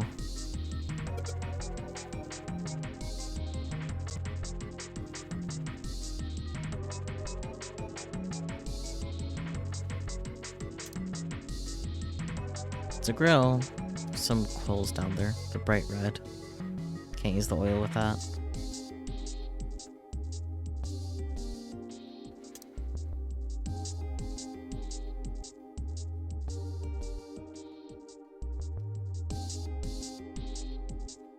The fuck am I supposed to do?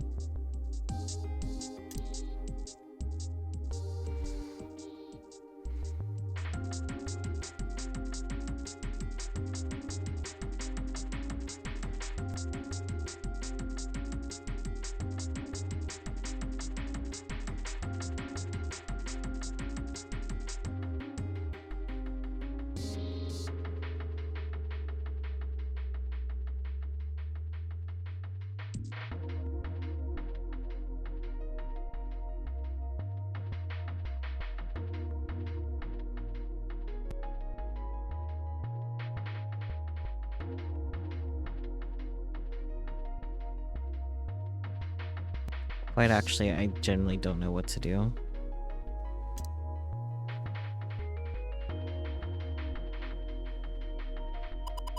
This table looks really old-fashioned. Probably means this is an old boat. Really?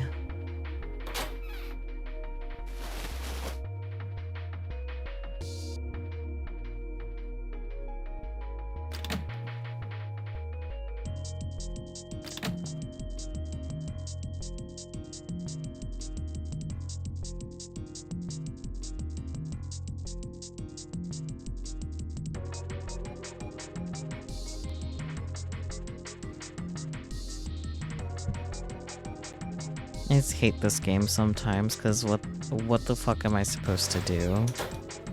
I swear I've interacted with everything. At least once. This bolt is rusted in place. It won't budge. Of course! Maybe if I put some oil on it. Hey! Just a little bit of oil and... Come on. Come on, you little son of a bitch! Whoa. Ha! Yes! Got you, you little bastard. He did it, Jumpy. You're so smart. Fucking doors.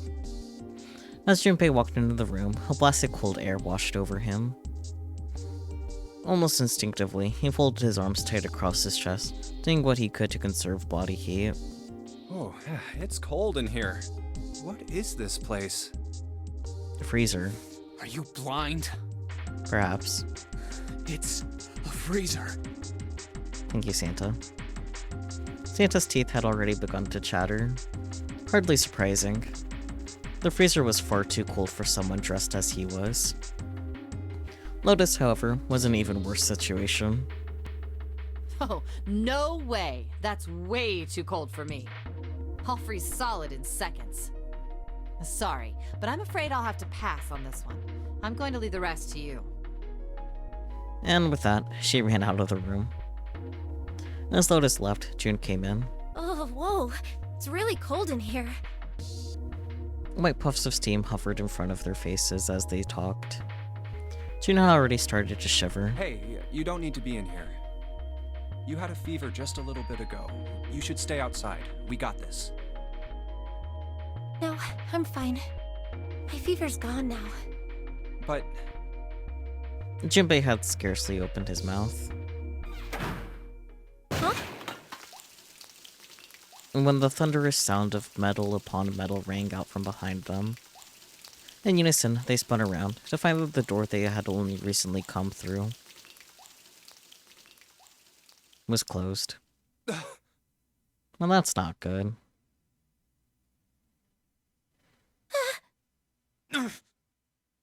Junpei rushed to the door. No! Why did it suddenly close? Desperately, he grabbed hold of the doorknob. Ah! It was cold. Beyond cold. Merely touching it was painful. The knob's frozen! But why? They quickly deduced that the pipe next to the door had ruptured. It looks like the pipe next to it broke, and... Water released by the rupture had hit the door and frozen instantly. Santa shoved Junpei aside and pounded against the door. Hey, Lotus! You're out there, right? Open the door! She wasted no time in responding. What do you want? What's going on? The door won't open! Try opening it from that side, please! Oh, fine. Like, if you say so. Hold on. Soon, they could hear Lotus on the other side of the door. Then, the grunting ceased, and they could hear light panting, as if from exertion. It's no use. It won't budge. You've got more people in there. You figure it out. Wow. Oh. God damn it. Santa was shaking like a newborn deer. June was hugging herself and was shivering violently. Even Junpei, with the heaviest clothes of any of them, was clearly feeling the cold. With every breath they took, they could feel the cold working its way deeper and deeper into their bodies. Anyway, let's find a way out. If we don't get moving, we're gonna be permanent residents. Two heads are better than none. I'm sure we'll figure something out. Yeah, you're right. Let's just take a good look around this room, okay? Right.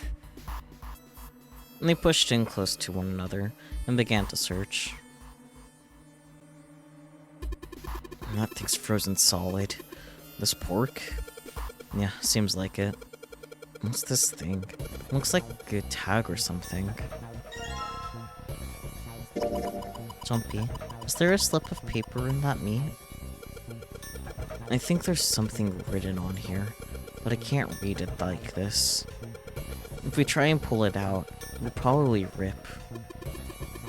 You need to defrost that. Don't think we were gonna be doing that in this room. Okay.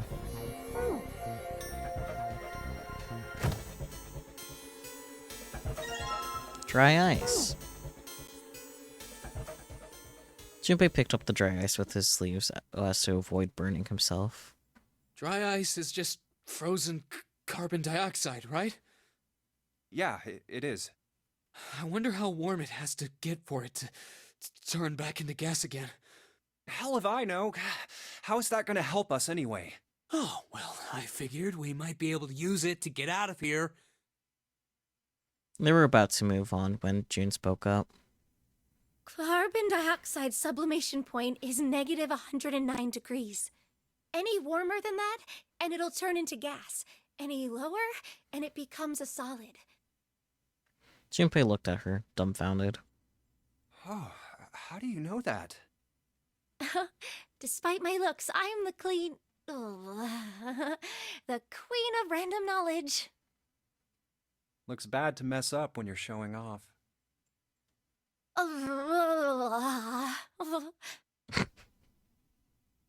Oh, you're so cold your mouth's going numb? Yes, that's right. Oh my. You're just doing that on purpose, aren't you? June giggled and did her best to hide her guilt. At least she was still feeling good enough to joke around, Junpei told himself. Come on, guys. Don't you think that's kind of weird? I wonder why it doesn't turn into a liquid first. Science. Santa was now shivering at an astonishing rate, but his curiosity seemed unaffected. Junpei.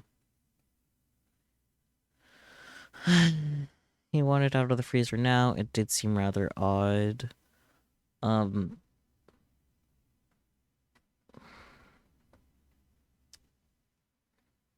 Man.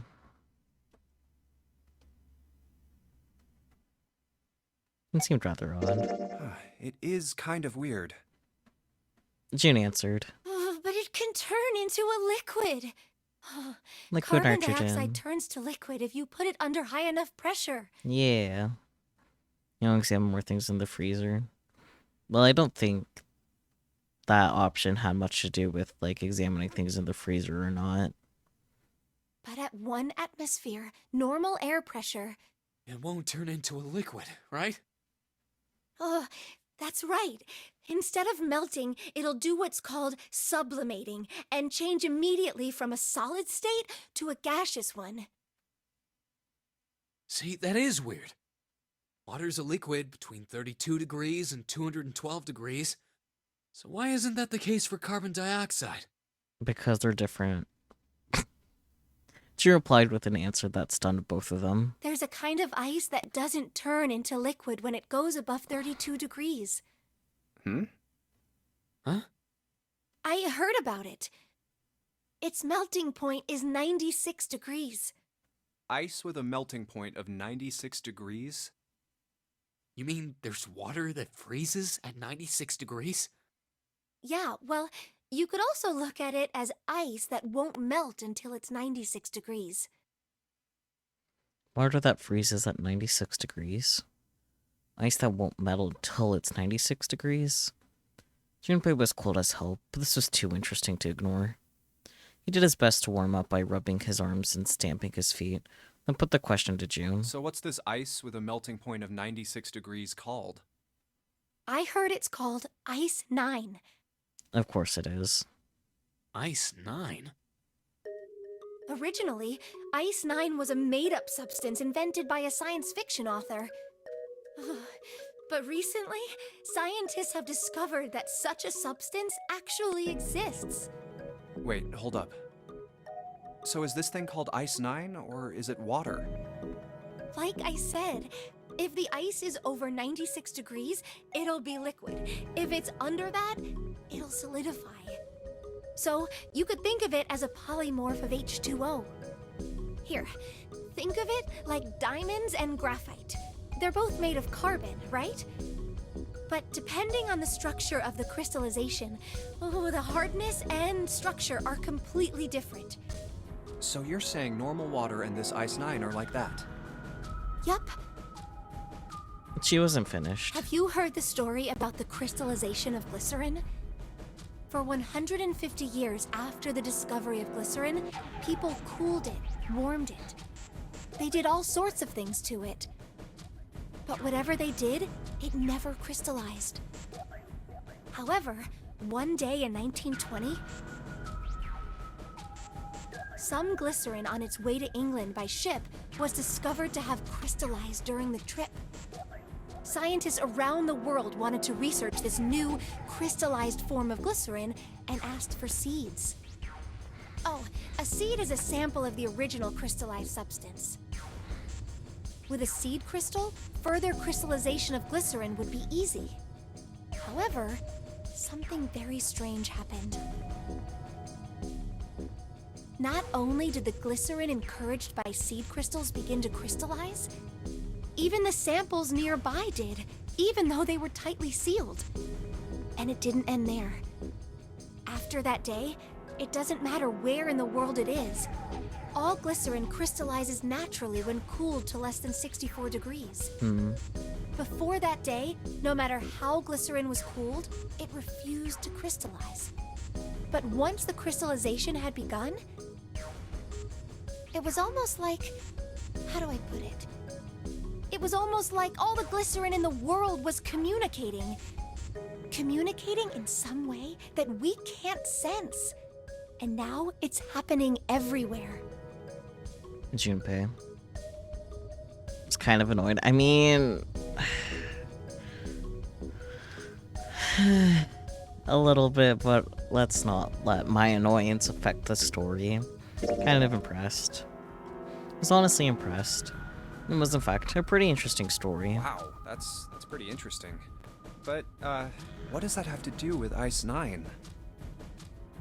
To his surprise, it was Santa and not June who answered. What she's saying is that it's a lot like Ice 9. What happened, I mean. A lot like? Oh, that would be bad. If water everywhere started freezing at 96 degrees, man. It'd be the end of the world. Junpei felt that Santa might not be treating the idea of the end of the world with the proper concern. At any rate, we're not gonna have to worry about the end of the world unless we can get out of here pretty damn quick. True. He was right. Junpei shivered. Alright guys, I think that's enough of that. I didn't think we'd get quite this far off topic. I mean, I know I'm kinda at fault here, but we can't be screwing around anymore. Yeah. So seriously, I might go by the name Santa right now, but I didn't grow up in Iceland. Right. The North Pole. I freaking hate the cold. So let's get cracking, alright? We gotta find a way out of here. Santa stomped off, clearly doing his best to pretend. Doing his best to pretend the cold wasn't affecting him. Selfish, isn't he? I mean... Still, Santa was right, and it was high time they got back to their search. Ice 9 is interesting and all, but we can discuss it more once we get out of this freezer. Junpei looked at June, nodded, and resumed his search of the room.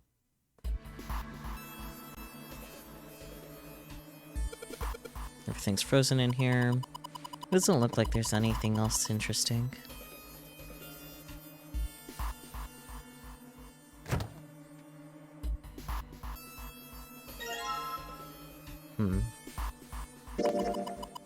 It's really hard.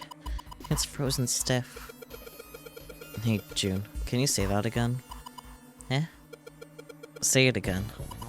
It's really hard? Again.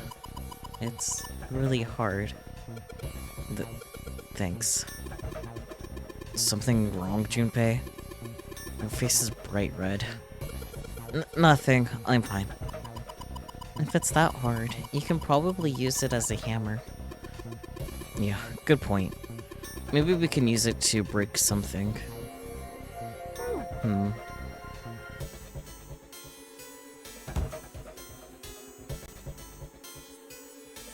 Hello. Water bottle. Sturdy rope.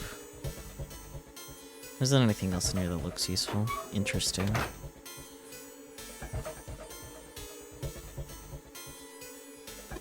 Hey, Junpei. Didn't you find some dry ice earlier? Yeah? There's warm water coming out of that pipe. Warm water and dry ice. What do you think would happen if we put that stuff in a sealed container together? I see.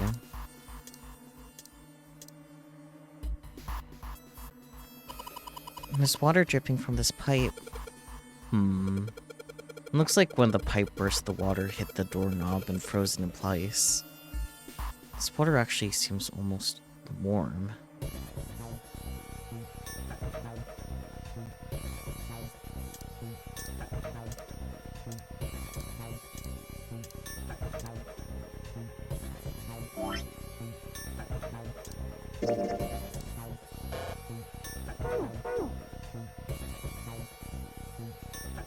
There's warm water flowing through the pipe. Yeah, and this is a water bottle. Put the water in the bottle.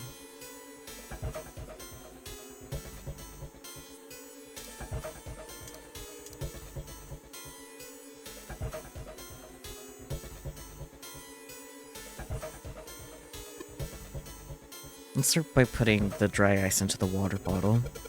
But the dry ice is too big. Well, you gotta figure out a way to make it smaller then, don't you, genius?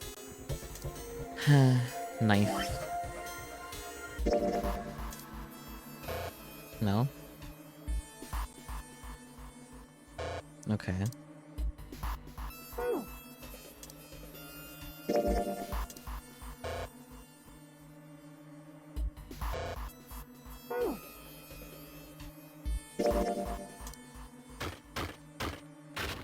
Alright. The chicken, it was. Alright, the dry ice is all in pieces now. I'm gonna put these pieces of dry ice into the water bottle.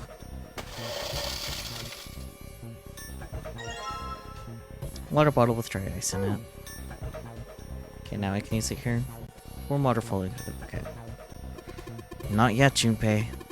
We're not gonna get the result we want unless you can hook that bottle to the doorknob somehow. It's gotta explode right next to the ice on the doorknob. Figure out a way to attach the bottle to the doorknob.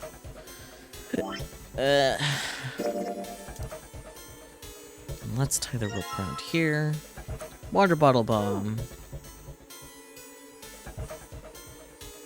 Warm water dripped from the ruptured pipe near the door. Put water into the bottle with dry ice. And make sure the lid's closed. Now I just have to put this makeshift bomb on the doorknob. Alright, that's set. So, what do we do now? We just need to give it a little, tap. The bottle's already about to pop. If we just throw a rock or something at it, it'll go off all on its own. A small rock. Huh. A small rock. Junpei looked down at the floor. Scattered across it were piles of dry ice left over from the larger chunk he crushed earlier. Alright, this ought to do the trick. He pulled his sleeve down over his hand to keep from getting burned, and grabbed the chunk of dried ice. Ah, some dry ice, huh? Not a bad idea. It was a pretty good size. About as big as a pool ball. Alright guys, stand back. Actually, we should probably hide somewhere. Both Santa and June looked at him with new concern. Where exactly do you expect us to hide, genius? There isn't really anywhere big enough. Yeah, there is. Look, right here. We can hide in there. Junpei pulled open the door to the small cellar. Come on, get inside, quick. Santa and June nodded and jumped down into the hole. Junpei quickly followed. In his hand, he could feel the chill of the frozen carbon dioxide, even through his sleeve. He tightened his grip, took aim, and prepared to throw.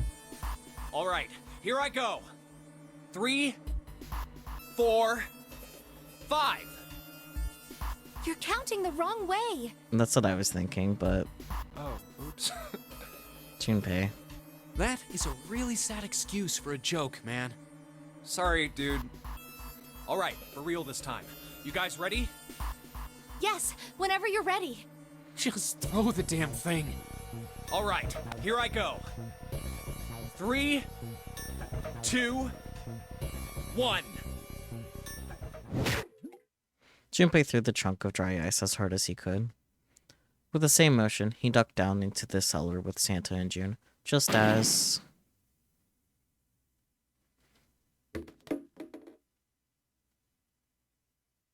Junpei leapt up out of the cellar and ran to the door. Jumpy! The ice on the door! Is it gone? Yeah, it's gone. The blast must have shattered it. Yes! All right, let's see if it opens. Junpei grabbed the knob and pushed with all his might. The door gave way easily, and all three of them tumbled out of the freezer at once. Hooray! We're out! June, relieved, collapsed onto the floor. Move! Santa shoved past Junpei and ran straight to the grill, which he immediately grabbed. Oh, god damn it! Hot, hot, hot, hot, hot, hot, hot! He proceeded to kick the grill in a futile but amusing fit of rage. Well, you did just grab the grill. What did you think would happen? Hey, where's Lotus? It took Junpei only a moment to find her. She was sitting on the counter, idly scratching her chest. Welcome back. I was starting to get tired of waiting for you guys. With a great yawn, Lotus lowered herself off of the counter. Junpei clenched his teeth and walked toward her. What were you doing? What do you mean, what was I doing? I was waiting. We were gonna die! Oh, yeah? But you didn't. So everything worked out all right, didn't it? But what the hell? Just kidding. It might not look like it, but I was really worried. Oh, don't give me that crap. I'm telling the truth. I mean, if you died, then I'd be in trouble too. If you died, then I'd be stuck here, and I'd die too. See? I did all I could. I even looked around to see if there was anything I could use to pry open the door. But I couldn't find anything. So, all I could do was wait. I mean, what else did you want me to do? Call the cops? It was true that there wasn't much she could have done, but something about her tone. Junpei gritted his teeth. Fine. But there's one thing I have to ask you. What's that? You didn't close the door, did you? What? You think I closed the door on you? Why would I do something like that? It closed on its own. I told you before, if you die, then I die too. Yeah, I guess so. It seemed that an accident was the only explanation for the door's closure. If she really wanted to kill us, all she had to do was bar the door from the outside. But she didn't. Well, she didn't do anything. She's only lazy, or negligent at least, not an attempted murderer. Junpei swallowed his anger and did his best to apologize. Well, I'm sorry. I'm sorry I doubted you. Oh, yes, well that's all right. As long as you understand. Lotus looked away and twirled her hair between her fingertips. His vengeance against the girl complete, Santa swaggered back toward Junpei and Lotus. Hey, no more screwing around, you two. Break time's over. Especially for you, lady. You've just been sitting on that fat ass of yours while we were freezing to death. How rude! I was plenty busy. Yeah. How about you put all that energy into something besides bitching? Let's go. No my.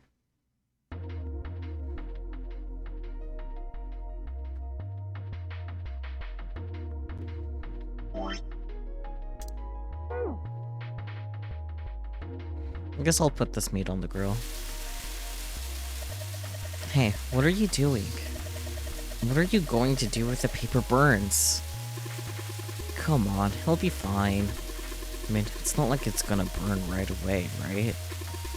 We just gotta keep an eye on it, and the paper will be fine. Well, they can argue all they want. I'm gonna keep an eye on this pork. Cool, looks like it's about time. I'm gonna try taking the paper out. Jumpy, be careful. Sweet of her to care, but I know what I'm... Ouch! See? I told you. Hey, what the hell are you doing? Hurry up and take the paper out. It's not coming out. This thing's frozen stiff. Can't get it out. So, are we gonna have to cut the meat? Yeah, looks that way. Good thing we have a knife. So I'll have to cut into that meat to get the piece of paper. Hey Junpei, I thought you had something you cut me with, didn't you? I mean, yeah, but I thought I would have to pick it up first, then take it to a cutting board, but... Alright, now that I've sharpened the knife... Yes, I cut the pork. Awesome, Junpei. Now we can cut out the paper. C plus 10 plus F. Wow. C is 12, so 12 plus 10 plus F. 12 plus 10... Or no, 12 plus 16 plus, 15. Okay, what's the digital root for that?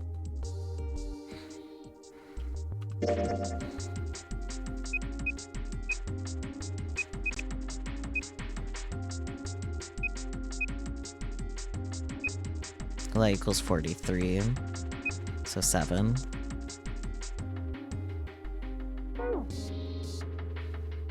It could also just be, 12, 16, 15. This is probably what you're supposed to use to enter the password. Maybe if we put in the right number, it'll open the oven door. Junpei, maybe the note you found earlier? Yeah, I know. Do you know how to enter those numbers? I think E is for enter, and C is for clearing. So basically, when I'm ready to submit my answer, press E. So if I screw up, I just press C, right? Notice nodded. Alright, let's give it a shot.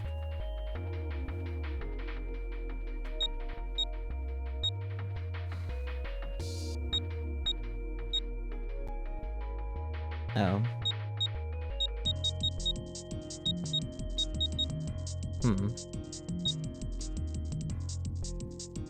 Well, in that case, it has to be 2, 6, 5. Or not. Maybe just 43? Maybe. Oh, yeah, it was just 43. Sounds like metal is falling. Well, I guess that went well. Yeah, the door opened. Good job, Jumpy. Saturn key card. This plate must be for putting stuff in the oven. Okay.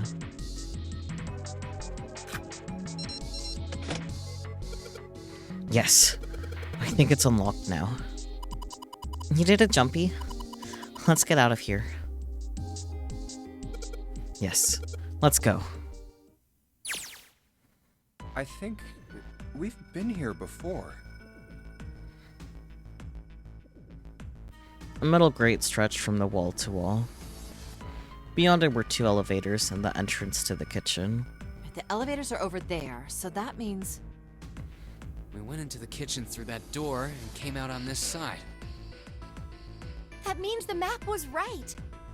Looks like. Then let's use it to plan our next move. Next move? Yeah, we need to decide where to go from here, don't we? He's right. Let's get started. From the looks of it, there are 4 possible routes. Let's just keep it simple and call them A, B, C, and D. First, A and B. They both seem to connect to a room that looks L-shaped. Yeah, there were 2 doors.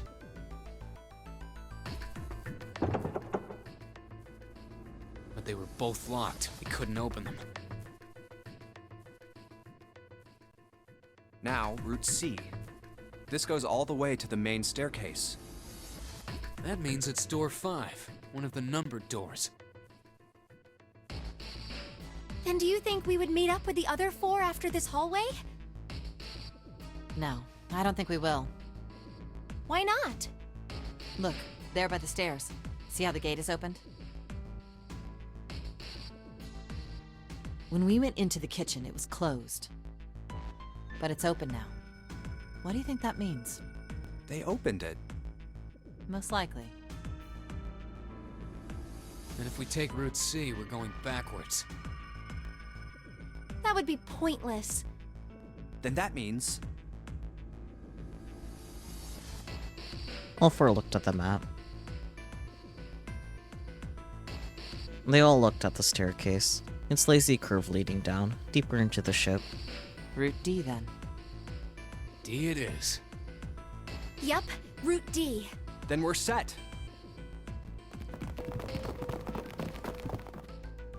And they jogged down the stairs until they reached the C deck. Everything looks okay here. Let's check the next deck just to be sure. Yeah, just like I thought. D-Deck is totally underwater. Just like the bottom of the central staircase. And the water gazed back at them, its smooth surface like a great mirror. At least the water level hasn't really changed. Small comfort. May as well head back to C deck. What else is here? There are 2 elevators over there at the top of the stairs. Hold on. Just like the floor These are kind above. of different. See? There's a card reader on the side. Another strange mark. Hey, look! It's Lotus's symbol! Huh? Have good sleep, Relix. Thank you so much for popping in and hanging out. See? It's the woman symbol with horns on it. That seems like... Oh! Ouch! Ouch! Ouch! Ouch! Ouch! Ouch! Good. Lotus had taken hold of Junpei's hair. She began to shake him violently, and he thought he would have heard a low growl coming from her throat. What was that about the mark again? Nothing. Such violence. Junpei began to wonder if she was not the devil itself. With an uncomfortable smile, June spoke up. This is a Mercury symbol. The horns symbolize the wings on Hermes' staff. Hermes, herpes, whatever.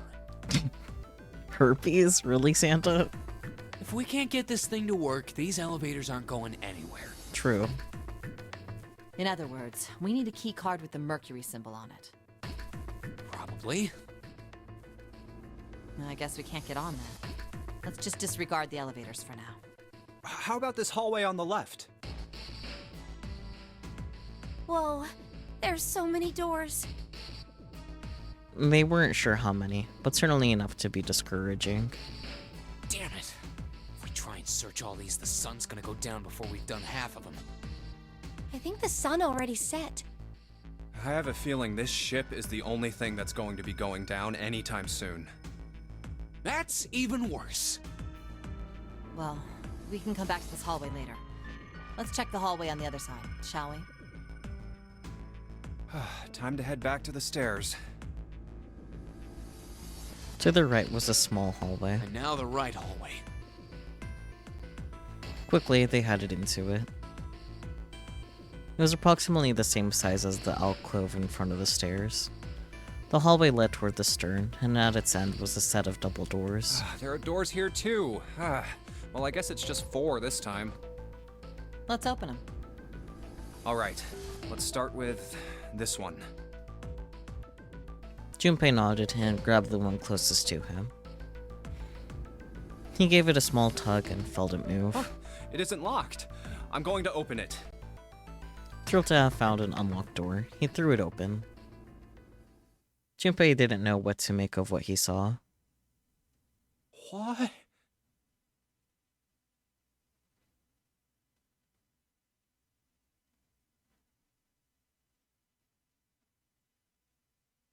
He simply stood, unable to speak. The others simply stared, open-mouthed. After a few long moments, Santa managed to speak. What the hell is this?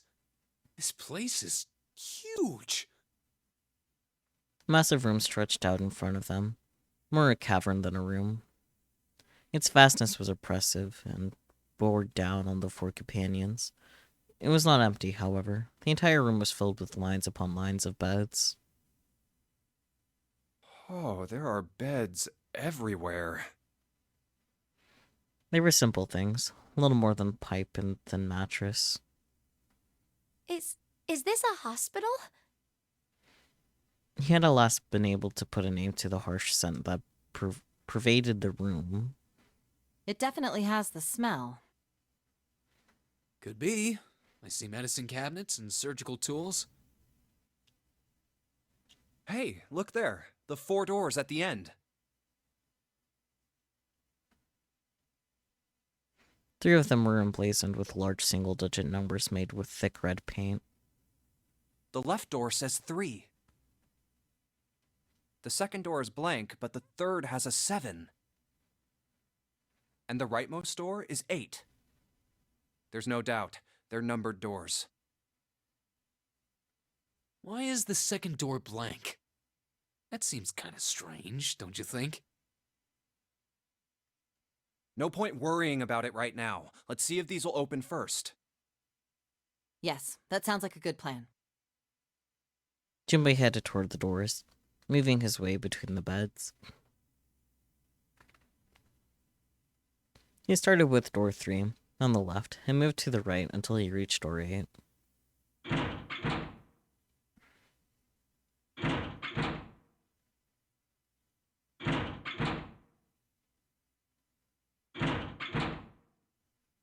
Oh, it's no use.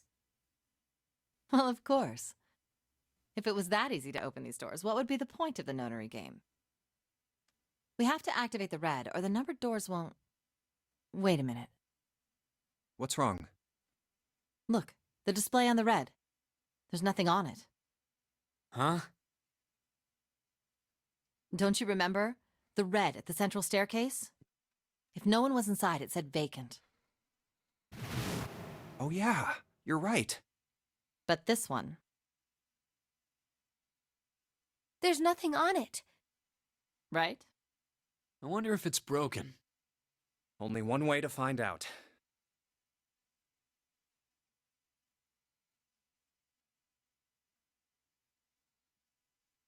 It's not responding. All 4 took turns placing their hands over the red, but it refused to respond. They pulled out the lever, and still it did nothing. As they soon discovered, it wasn't only the red for door 8 that was behaving strangely. How about the red on door 7? And door 3? None of them are working. What does it mean? I knew it. They're broken. Zero sure sucks at maintenance. No, that's impossible. You really think Zero, who prepared all of this, would make such a stupid, simple mistake? Maybe, but that doesn't explain why this thing ain't working. It was at that moment that they heard a voice from behind them. I believe the bottom of the device has been removed. They spun around to see. Snake! But it was more than just Snake. Ace! Clover! 7! Although they were glad to see one another, it wasn't terribly surprising that they had. If it had been the other party who'd opened the gate in front of the kitchen, it wasn't unreasonable that they'd bump into one another eventually. The rest of Snake's team, however, did look rather surprised. How did you guys... How did you end up here? That's my line? Perhaps we should exchange information.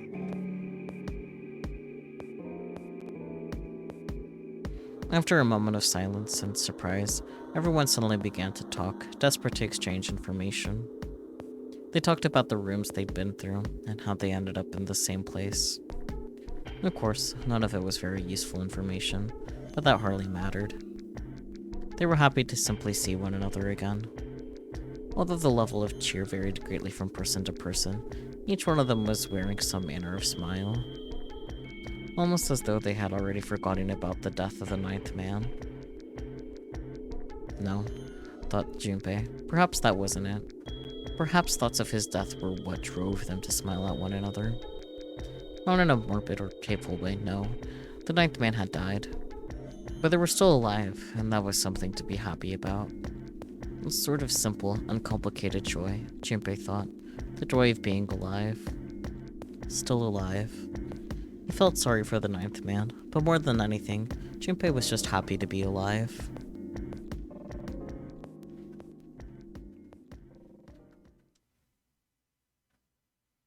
There you have it. Our half of the story. I think I'm gonna stop here for the night. Yeah. I'm EP.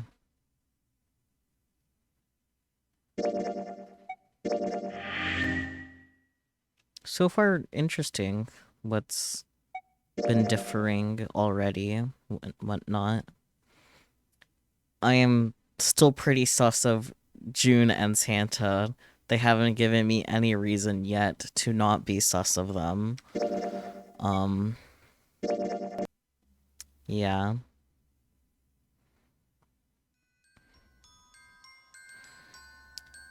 I didn't mean to do that, I swear to God. I promise. I'm not mad. There we go. I just opened the wrong folder. There we go. Anywho's, him angry? No, him misclick. That's what actually happened.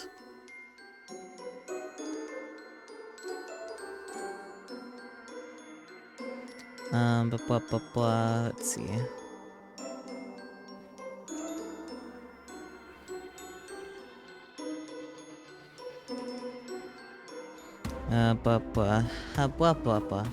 What do you guys think so far? I think is a good question.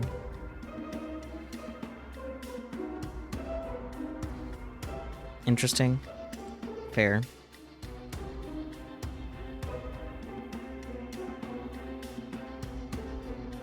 I think I'm gonna keep it simple. I'm just gonna raid Yu Kohaku. They are currently playing some of Persona 3 Reload, which is interesting.